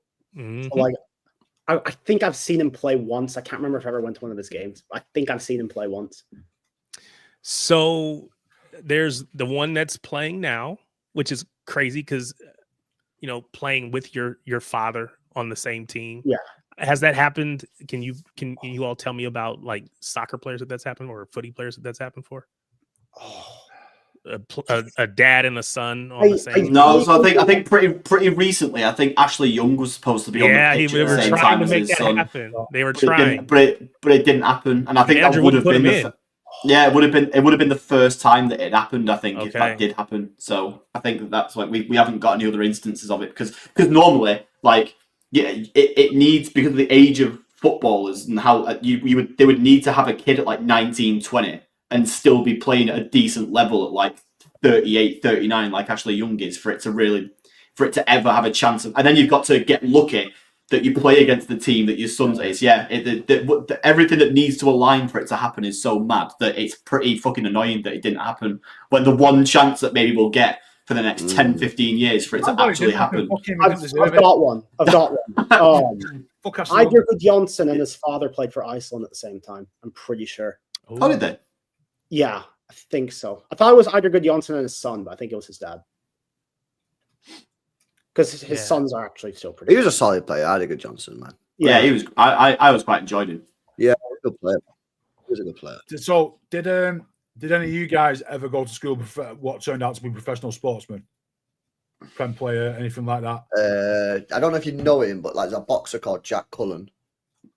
I've heard of him. Yeah. He had a big fight 2 years ago against. I think I know somebody who's got mutual friends of him. To be fair, his name's been I can't remember. He had a big fight. Was it Wembley? I can't remember if it was Wembley on the undercard. He lost, but yeah, probably just him in it. I don't think anyone else. I can't think of anyone else who's in my school. Someone who was like 3 years ahead of me or 4 years ahead of me when I was in high school ended up getting drafted by the Utah Jazz. I don't think he's still there, but they made like a big thing about it at my school back in the day. Yeah, I don't think anyone else. No, not anyone Joe? for me. Nah, nothing. I've been to school with people who've gone to play on for like FC United and stuff like that. Nothing like anywhere close to a decent standard. Big up Steve Lewis, former FC United player. I guess yeah, I mean I've got somebody. Then I did have somebody who played. It was United's youth team and then went and played for Norwich and Stockport and stuff. But he's a wanker, so I won't talk about him. But, Paul Mitchell at Newcastle, the sporting director. I went to school with Paul Mitchell. No way. Yeah, Really? he was a year above me in school. Yeah, and he was a fucking player when he was a young kid. Really? Yeah, he was just brilliant. To be fair, yeah, he made his debut, I think, for Wigan and shit like that. But yeah, went to school with Paul Mitchell. I think he was like 2 years above me, but we played in the same school team a little bit here and there. You could just tell. But yeah, he was a decent bloke, Paul Mitchell, to be fair. Not seen him since I left school, like, but obviously it moves in different circles now, like, but yeah, no, I don't think so. he definitely didn't get his football skills from playing in the fucking playground at school, that's for sure. He was miles above everyone else. No way. Foggy said he went to Tony Cotton's stag do Paul Lake's 21st. No way. At his wedding. Surely not. I had an argument with Paul Lake on BBC Radio Manchester once about Leroy Sané. So I've always been like proper like debatey and shit, like have my opinion in it. I don't think my opinion is better than everyone. I just have my opinion. I've always been like, I used to ring BBC Radio Manchester when I was like 12. Yeah, fucking getting on. They'd be like, "Hey, fucking this guy's shit. Get him out of club." Like, so I've always been. This is why I'm like destined for YouTube, because I've always been like this, but proper opinionated. And yeah, I rang up BBC Radio Manchester, and I think we just played Chelsea right at home, Sané's first year. And bearing in mind, I was buzzing with Sane, as I said before at the start of the stream. I watched Sane in the Schalke's Academy play against City back in like 20. Oh, that's where I got my hype for him from when we came Did you to. watch that game? I'd watched that. He Yeah. Hyde. He played at Hyde, didn't he? Yeah. Hyde's ground, right? And anyway, so I was buzzing that we signed him. But for the first like couple of months, like 3, 4, 5 months, whatever, Sane was like pretty shit, to be honest. Like, I didn't really do anything. Oh yeah, He barely played. He barely played, and when he was in the team, he was just like, "This guy's not really cut out It took for him this." until like December to score his first goal. I remember. Yeah, but he didn't do anything, Arsenal. right? Find out what his first goal was, Danny, for me. Yeah, It was Arsenal. It was Arsenal at home. Walcott scored early, then Sane scored this one where he poked it past Czech, and then the winning goal was basically goal was that like insane De Bruyne pass to Sterling. Anyway, yeah, basically, so I rings up, BBC Radio Manchester, and I'm saying like, yo, like Sane needs to do more in it. Like he's not doing enough. And basically, he was just like, well, you need to give him time and shit. And I was like, yeah, I'll give him time and that, but like he's not actually doing anything. He needs to improve, blah blah. So we had a bit of a back and forth or whatever. And then the next game, Sane was fucking sick, bro. And I was like, oh, Sane was listening to me on the radio on a gas. And then the week later, which is mad, I was walking through the Arndale. Paul Lake sprints past me. Do you know the elevators in the Arndale? Like near fucking like near actually going up to us, like whatever. I'm going down, and he's running up the fucking elevators with his wife and his kid. And I'm like, Lakey, like that. And he goes, are you right, mate? And he has to run off or whatever. And I was like, what the fuck is all that about? And then I think I seen him again, like a week after at some sort of book club. I think he released a book or whatever. And I said, oh, I saw you last week running through the Arndale. What was all that about? And he said, anyway, he was going to some sort of like event and he was running late or whatever. He fucking sprinting with his family past me, man. But yeah, that was my first proper debate, man. Me and Paul Lake on about Leroy Sane, innit? And then he turned out to be sick anyway, so that was good news. Yeah, well, yeah. What a time to be wrong. He was running away from you, mate. He recognised your fucking voice. That's that little annoying 12-year-old who give me all the shit on radio. He's like, nah, I don't want that smoke. Yeah. All right, let me do these super chats, man. Yo, big up Sam as well for the gifted before, man. Appreciate it. Thank you very much. Big up Sam Caddick, man. Big up Professional Idiot says LB would have been an absolute beast for City if he didn't have a shambolic back and knee problem. What could have been? Bro, facts, man. People don't realise, man. Do you know what I mean? I would have been a centre back, 6'3", yeah, pretty pacey, good on both feet. What could have been, mate? Self-proclaimed can ping a ball. No, I'm 6'3", 6'4" on a good day. Yeah, I was saying you're the same height as me, and I'm 6'4". I have clocked in at 6'4". Yeah, in the past, but usually I'm 6'3". I've seen it. Yeah. Big up Professor. Why did you stop being a ref? Me? Yeah. Because I got a job that I needed to work weekends. Yeah. But refereeing was sick, man. I used to love it, man. I used to love fucking refereeing. You're better than being a referee anyway. They're the scum of the earth. You don't need to be one of them. Nah, I loved it, man. I loved the fucking like give it me, I'll fucking give it you, me. You know what I'm saying? I fucking loved it, man. Like because you had the power. I'm getting paid, mate. If I call the game off, bro, and the thing is, these little dickheads, I was like 14, 15 years old refereeing these matches, and these fucking adults on the side of the pitch was giving me shit. I used to go over to him. Yeah, because my dad used to come in it, you know what I mean? I used to go over to him and said, give me shit again, mate. I'll just go home and I'll still get paid in it. So you decide, and then like they shit themselves. Like, oh, sorry. It's like, dickhead. You know what I mean? Yeah. Bro, these parents, mate, who go and watch the kid play five-a-side football on a Saturday morning and shouting and screaming at the kids, thinking that you're fucking managing Lionel Messi or whatever. Yeah, get a grip, will you? Yeah, you're pathetic. The lot of you. Honestly, man. Giving shit to, like, referees and players, bro. They're about 12 years old, about to kick a ball, man, and you try to kick off, mate. Honestly, it's embarrassing. Well embarrassing, man. You know what I mean? What you doing? Love that. We've awoken some, like, deep-seated trauma from LB's. But it is so true, because when my kids were playing, when we first started, there were parents on our sideline that were insane. Our director of football for our club, he came and sat on the sidelines because we were playing at home one weekend. He came and sat on the sidelines and he just recorded all of the parents losing their minds. And then we had a parent meeting that next weekend, and he sat us all down and like, all of y'all are going to be, your kids are going to be kicked off if you don't know how to get this together. It was just insane. And then when my kids started to ref, I was like, I'm gonna go with you because if some parent, because I got girls, if some parent, jumps up in your face or whatever, it's just not gonna happen. So thankfully, I never had that issue. But yeah, that's almost the Parents scariest are the thing. It's worst. like, because I think if you're refereeing at a level where your only really concern is the blokes on the pitch with you, there's a level of like security involved there, isn't there? Because like, unless if one of them punches you, then I don't know, then they're probably presumably banned from whatever league it is that they're in for life at that point. So you kind of know that they won't do that.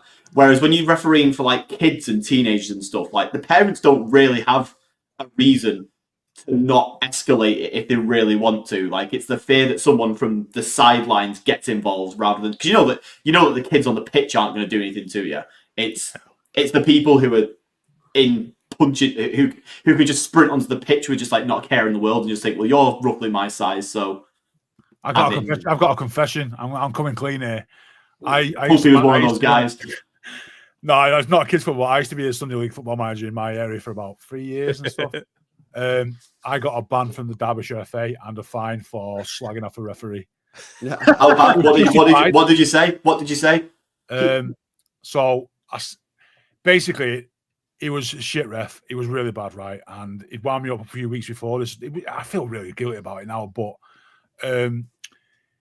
he blew for offside, and our play was like 5 yards in our own half. And I just went, ref, that's shit. He went, I'm not enough for you. I went, what, ref? I was giving him shit. So I said something about, I think I called him, I'll see you next Tuesday, and then be ref. And he went, you what? I said, you're a cunt. And he was like, right, you're off. I tell you what, I'm going to walk to the car park over there. He wanted me to leave the football ground. I said, I'm going to go to that car park, mate. I'm going to still call you a cunt over there. So I walked over there. I went, you're a cunt. And I had to go in front of the committee and had to plead guilty and shit, and got like a £75 fine and a 60-day ban. Oh my god, that is perfect. Yeah, this is the reason. I'm not angry at all in real life, but that day I lost my shit. It was deserved. Yeah, so I'm a bit ashamed there. Meet you in the car park. No, I said I weren't not that sort of person. I said you can go over there and shout what you want. I said, well, let's go to the car park. I was like 300 yards going, well, dickhead. Can't you over there, can you? I felt really embarrassed about it. Then you get in your car and drive home. I didn't drive. I don't drive, mate. So at the time, I just had to wait for the players to come back into the coach and we'll go. Nah, that's crazy. That's mint. That's so good. All right, man. Listen, we'll leave it there on that note. Shout out to US Citizen as well. Says, yeah, that's the reason I'm a blue. Is Sunderland goal? Yeah, that was a finish, bro. Oh, goal. That was an elite finish. Good. And Harlan was at that game, wasn't he? Oh yeah, he was. Yeah, he was there with his dad because he's a proper City fan. You know what I mean? And he actually supports City. You know what I'm saying? So anyway, guys, smash these likes up, man. If you've not done so already, come on, man. We've got 2.5 hours. Yeah, I mean, we could have been touching grass. So smash these likes up. Make sure you guys are subscribed to the channel as well if you're new. We've got a way to go until we hit League Gunner levels, but we're working our way up to that point. 2.5 hours, dude, he was like 12 hours the other night. Yeah, honestly, if that guy's not paid off his mortgage from that stream, then he's done something wrong. That is a serious shift. Yeah, he's currently 4 hours into one now. I honestly, I love it, mate. I think he's unreal. I put his stream on out TikTok, so he's cooking him. He's done a 4-hour cooking. After that, I put it on my phone and went to sleep. I just put it in the background as background noise, whatever. And I thought I'll just fucking listen. So woke up morning, he was still going. Talking to Daps, I was like, "What the fuck? You can't still be live here." Live. Oh my god, what you doing? Yeah, it's crazy, man. But the thing is, like, honestly, you know what it is, right? It's not hard. Like, once you've had, like, if you get a couple beers and that, yeah, and like you're just talking football, so like it's easy. Like you can speak football for time. Like we could carry on this stream for hours, mate. Oh yeah, no. I could tell you a story about like every single game in like the last 10 years of City. I could tell you a story about each game. Yeah, like, I just love talking about old football. It's easy when you got a lot to fucking argue about as well and shout and scream. That's what it was. They've basically got unlimited ammo to talk shit, haven't they? Yeah. Nah. Oh, by the way, yeah. Just before we quickly go, we are wrapping up. Don't worry. Have you guys seen this shit about Wesley? Yeah, right back from Palmero. It's been. We've I like it about it before. We was linked with him again. We've been linked with him again. Yeah, I mean, you said we were linked with him before. And we know we've been linked with him twice. Now we got linked with him. Was it yesterday or something? And then we got another link today from English Media. the Flamengo right back in it. I mean, he's the kind of player who, like, a lot of us would just see go to. Yeah, is he it's one of the players. No, I don't think it is. I think it's one of those players where I think it's a Viana signing where it's like this is the kind of guy who like a Portuguese club would buy because they know they could just chuck him into the first team because the level's a bit lower. And then we'd have to bet, if he turns out to be as good as they think he will be, we'd end up having to pay like 60 million for him in a couple of years' time. Maybe this is one of those where we just go, maybe we'll just buy the guy when he's worth half that and just like accept we've got to develop him a little bit here beforehand. I'm perfectly like. One of the exciting things about getting in Viana from Sporting is the idea that he kind of brings a little bit of the Sporting, bringing the young guys a bit earlier mentality with him. Like skip the Brighton. Yeah, skip the 2 years at a mid club. That means we have to pay double, triple the fee for him. Like, and the 50 million extra. Yeah, exactly. So that's good and that. However, you have to accept that you're probably going to have a higher miss rate with that strategy. Yeah, I think if we're looking at a situation like this where a right back is needed, but if Wesley doesn't hit the ground running from minute one, it doesn't feel like an absolute disaster for our starting 11. He's already getting Wesley Shites online, mate. I can see it. It's already coming through. Wesley Shites getting slagged off online. That's it. It's done. Who the fuck have we signed here? Pep fucking Wesley Shites. Yeah, I think it's done already. Because it's in a position where I don't feel like it's he hits the ground running or we're fucked kind of level. I'm fine with having that bit of maybe on that scale of things. He's done before he even comes in. But there will obviously be the element of who the fuck is this guy when we get him. Yeah, he's an interesting looking player because I watched a comp on him, and normally on comps you're like, wow, this guy looks sick, but he didn't look sick, which obviously maybe is not a good sign, but he just looked pretty steady. Like there was nothing. How old is he? 20, 21? 21. I mean, steady at 21 is fine. Yeah, he looked like I say this honestly, I say this in sort of like in a good way. I'm not trying to say he looks very sort of like boring, like not much to speak about in the sort of like. Nah, a little bit better on the ball. A little better on the ball. A little better on the ball than Wan-Bissaka.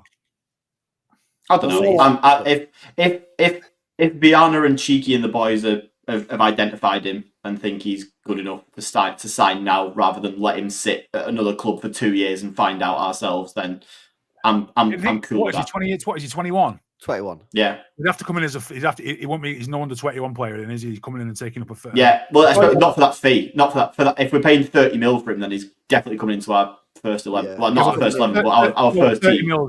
30 mils now on inflated 16 mil from 5 years ago, where it's like a City Group signing. So yeah, nah.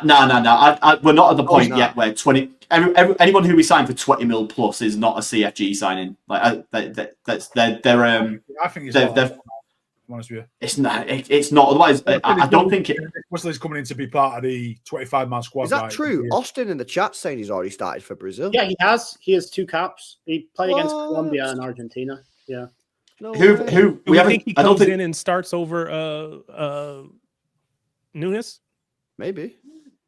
Is he good enough to do that? Well, we're speaking about this before. I don't know if he was in the chat at this point, Terry, but we're saying like this right back that we're looking for, like they need to be able to get forward, but like because someone said Frimpong, was it you, Joe? Said Frimpong, but like we said Frimpong's. I did a while ago, but not today. Like Frimpong's a little bit maybe too ham on the attack. Mm-hmm.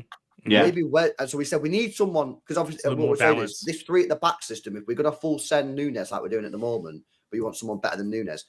If you have Frimpong, he's a little bit too ham on the attack. So you need someone who's good at going forward, but is like pretty steady. Maybe we need a Danilo, and if this guy can be anything like a Danilo level, kind of like good going forward, but also good defensively. I'm fine with someone who's like a 6 out of 10 at both, rather than someone who's like Frimpong, who's like maybe like a 7 or an 8 at attacking, but a 4 or a 5 at defending. When we probably need someone who's a bit more in the middle. I'm saying all this. I've never seen Wesley kick a ball in my life, so I don't have a clue what he's like. I've not even watched any compilations or anything. I'm just trusting that if they've identified him as someone who we can bring in now at the age of 21, rather than sort of letting him go to the Brighton or the Sporting or Benfica or whatever, and then have to worry about paying double, triple this amount of money in a few years' time, then sick. Like that's all I need. That was my this was my, I don't say fear, but my concern about bringing Viana in is that we don't have to operate like he did when he was at Sporting, right? We have the resources to be able to play at a bigger table, at a higher table, to find more exclusive players. So I don't mind the occasional, go find the diamond in the rough, go find that player that could become, but I don't want us to get away from, go find the best player, bring him in, and let's go. Yeah. Which is absolutely. why I refuse to give up, because I know you talked about this at the beginning. I refuse to give up on Wirtz until I see him sign or hold a shirt up with somewhere else. I know, but I'm not gonna give up hope. I'm gonna be like Tone when he said that we were gonna still win the league for we were 1-14. You know what I'd say though, Tarek, yeah, on that point about signing these like younger players and that, it's just like if Viana has a specific skill at being able to identify these younger players at a cheaper price, you might as well leverage that by buying them. However, if the hit rate starts to drop, you need to quickly react and say, right, pause that for a little bit. Let's go get a couple big dogs, 35 players, and then maybe you try again. You know what I'm saying? But let's see. Let's see. I mean, the thing is, right? So, I said this in January, and a lot of people said I was wrong, and then it basically came out and said I was right. Huzanov was a Viana signing. Vita Hayes was a Viana signing. I said Marmouche was a Tiki sign. That stunk of a Tiki signing. And then Nico G. I don't actually know the Nico G. I think Viana is going to go down this road of trying to get these younger players in. And, so far, Huzanov looks decent, doesn't he? Hayes obviously looks good, but I think it's maybe just a bit too young. Needs a bit more time. So let's see what this Wesley guy's saying. He's playing first team football in his respective league. He's played a couple caps for Brazil, so he can't be shit, can he? No. I think as Tarek said there, I think as long as the players were brought in, I mean, Kusnov and Racer have been brought in to complement a squad that already exists and sort of make up some more numbers, and that's fine. I think as long as if we can bring in some of the cheaper younger players to do that, who can then develop into players who hopefully step in to become more serious first team players, then cool. But I think the real serious test for Viana is going to be how does he / Cheeky handle the eventual, if it's not going to be this summer, the eventual De Bruyne replacement. How do they handle signing these players who are like the actual genuine, like you're going straight into our starting 11 level guys? Like those are the ones where we'll find out how good he is. But if Kusanov and this guy and Reyes are the first like real if they're our first showings of what Viana's bringing in, then some 30 million signings to pad out the squad who are young and look like they can develop into something a lot better. And in Kusanov's case, have hit the ground running really straight away as soon as they've come in.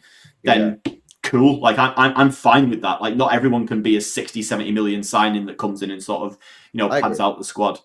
Can I ask one last question? I promise you a last question before we go. Yeah, go on. Because I know it's like nearly midnight. Goalkeeper. If Donnarumma is available, because there was a rumor saying PSG is still looking to get rid of Donnarumma, would you take Donnarumma at City? 100%.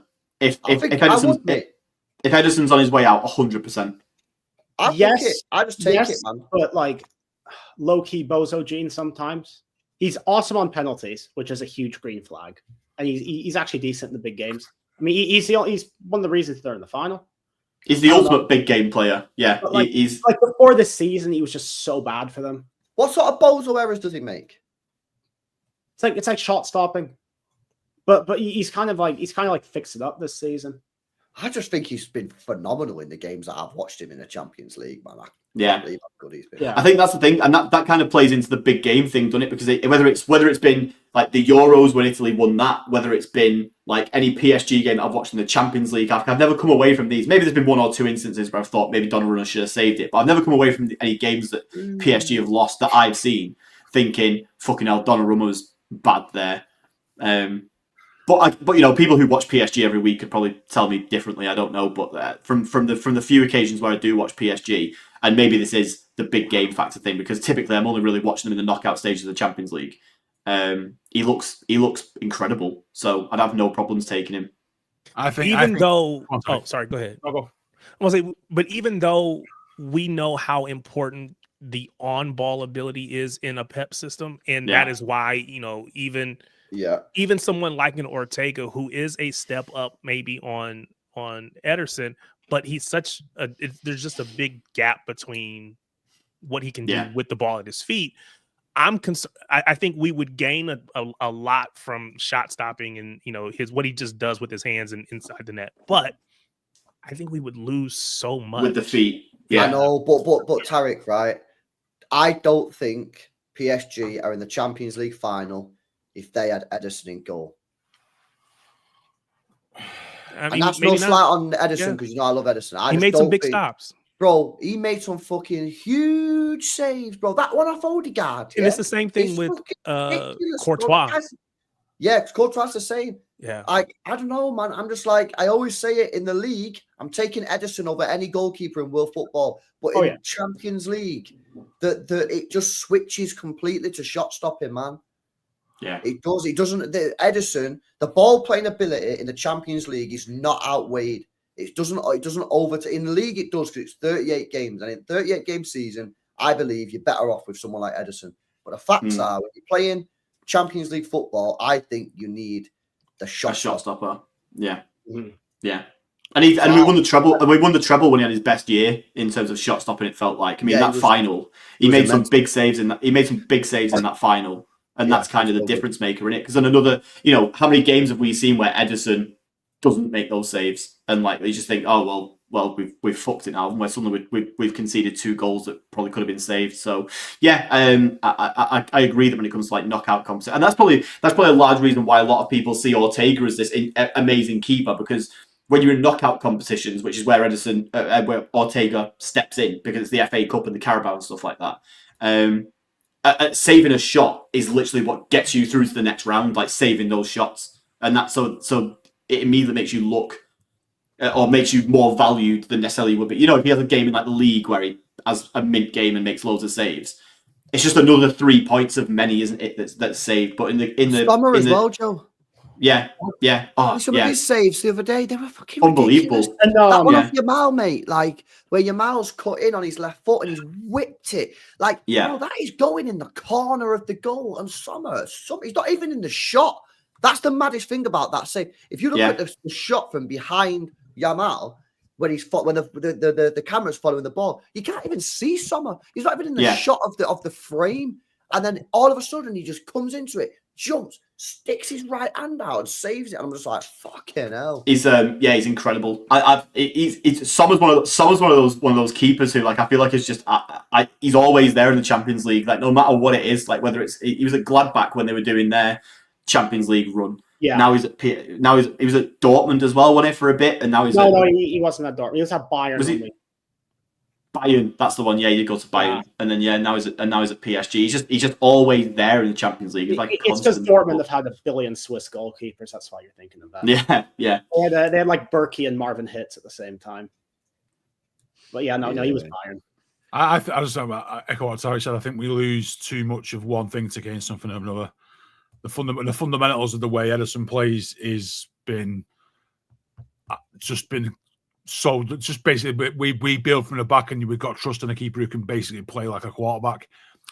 We might, as much as he might not be the best shot stopper in the world, I think we lose too much in what we're good at if we get just an average keeper who's good, who can do stuff on the ball. Oh, fair play, Donna. Thank you. I don't know. Anyway, let's wrap it up, boys. Big up to A1. The 20 months, man. Big up to you, bro. Thank you very much for 20 months. Says yes, Bray. Yes, Bray. Big up to you. And big up to Professional Idiot says, I could talk to Pep about the 1 in 14 for days. So, he actually spoke about that today in his press conference. But big up to you, bro. Hopefully you have a good evening, man. Now, listen, we'll leave it there. Otherwise, we'll go in for another 20 minutes, man. And then another 20 minutes. And I told you it's easy, man. I told you he can go for ages, but we've only done 3 hours, man. That is insane. I was not spoke about Wirtz for after the first hour, because we did an hour and then we moved on to something else, basically. So that is crazy. Yo, shout out to Canada as well, man. Big up for the 19 months. Appreciate that. Listen, guys, we got a watch along tomorrow against Southampton. Need to win it. Let's win it. Let's get that top 4 pretty much. If we win tomorrow, that top 4 pretty much boxed off at that stage. So we just get in there, get the dub, get out, no injuries. That's basically it. Let's see if Haaland gets any minutes as well, because he said he's back feeling good and that. So yeah, see if Haaland plays, and yeah, let's just get that win, and that'll be 10 unbeaten, right? If we win tomorrow, I believe so. Yeah, I think we're on 9 at the moment. So yeah, double figures, fucking hell. And then it's is it the FA Cup final next weekend? Yes. Yeah, 17. Have we got Bournemouth in the week? Have we got a midweek game? Oh yeah. No, it's the week. It's the week after the midweek. Oh, is it? After the final, isn't it? First, Yeah, it's the 20. It's the 20th. The game against Bournemouth. Is it? It might have got moved, Danny. Yeah, I think he got moved. Yeah. Okay. Listen, so get in and out tomorrow, get the win, no injuries, and then we're fucking calm, aren't we? Yeah. Sweet. Are you going to the final, LB? I think so. I'm just waiting on ticket. I'm trying to get a ticket. I'm trying to give jobs left, right, and centre, mate. I can't get one. That's the normal Friday night. I'm quite surprised. I thought they would have been pretty easy to come by. No, not for me, mate. No. Nah. As if I'll keep my eye out. I'll see if I can get any. But yeah, I'm just waiting on confirmation. But yeah, I think I might be just waiting in it at the moment. Like you, just ticket situation. But I think there's 30,000. 30,000. Andrew said there's 1,800 left. Yeah, but then the next criteria is general sale on Monday, but they'll be gone. Oh, I reckon 30,000, man. I'd be surprised if there's not a few. Do you follow that guy on Twitter, that City Tickets guy? Yeah. I swear down, like 30,000. There's got to be a few just going spare on there, man. Swear that guy's like blacklisted by the club as well. Try to find out. They don't like that's what he that. He said. sells them at face value in it. You know what I mean? Yeah. I'll get one. Hopefully, just need to find out soon so I can organise transport and that. But yeah. We'll All right, then, man. All right, then, lads. Now, big up, man. Smash these likes up as well, people. Come on, guys. There's still 500 of you in here. Let's get these likes up, mate.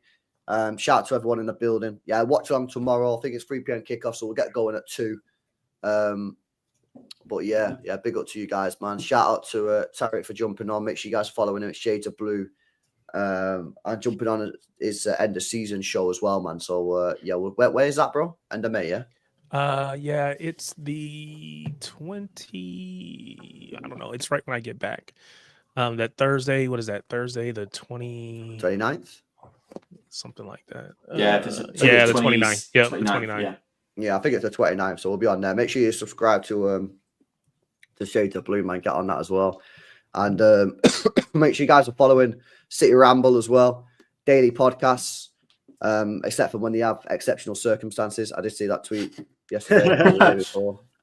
I can't remember what the exceptional circumstance was, but yeah, God knows. It absolutely stinks of. Can't be bothered today. It may have just been as simple as can't find someone else to record with, so we have to just not do it this time. Yeah, no, it's crazy. Make sure you're following them as well. Big up to Danny. Make sure you're following him on Rodri and Pulpy as well for the rattle. You know what I mean? It's got to be done. No preview, man. Listen, fucking hell, just done 3 hours, lad. You almost just sit here and talk about Southampton, bro. Nah, man. You know what I mean? Go and watch Stephen. Go and watch fucking We Are the South Stand. There's someone must have done a preview, man. Do you know what I'm saying? Someone else has done a preview. I'll do my preview tomorrow. Normal service is resumed on City now. We're just going to win. It's over. Just accept this. There's no point. Yeah, we're back. Just go watch Thursday night chat. Go to Martin's, mate. Yeah. Go watch Martin's channel, man. There's so many channels you can watch. All right, and lads, big up to you, man. Smash these likes. Make sure you guys are subscribed. I'll see you tomorrow for the watch along, 2 p.m. Let's get that 3 points, man. See you later. In a bit.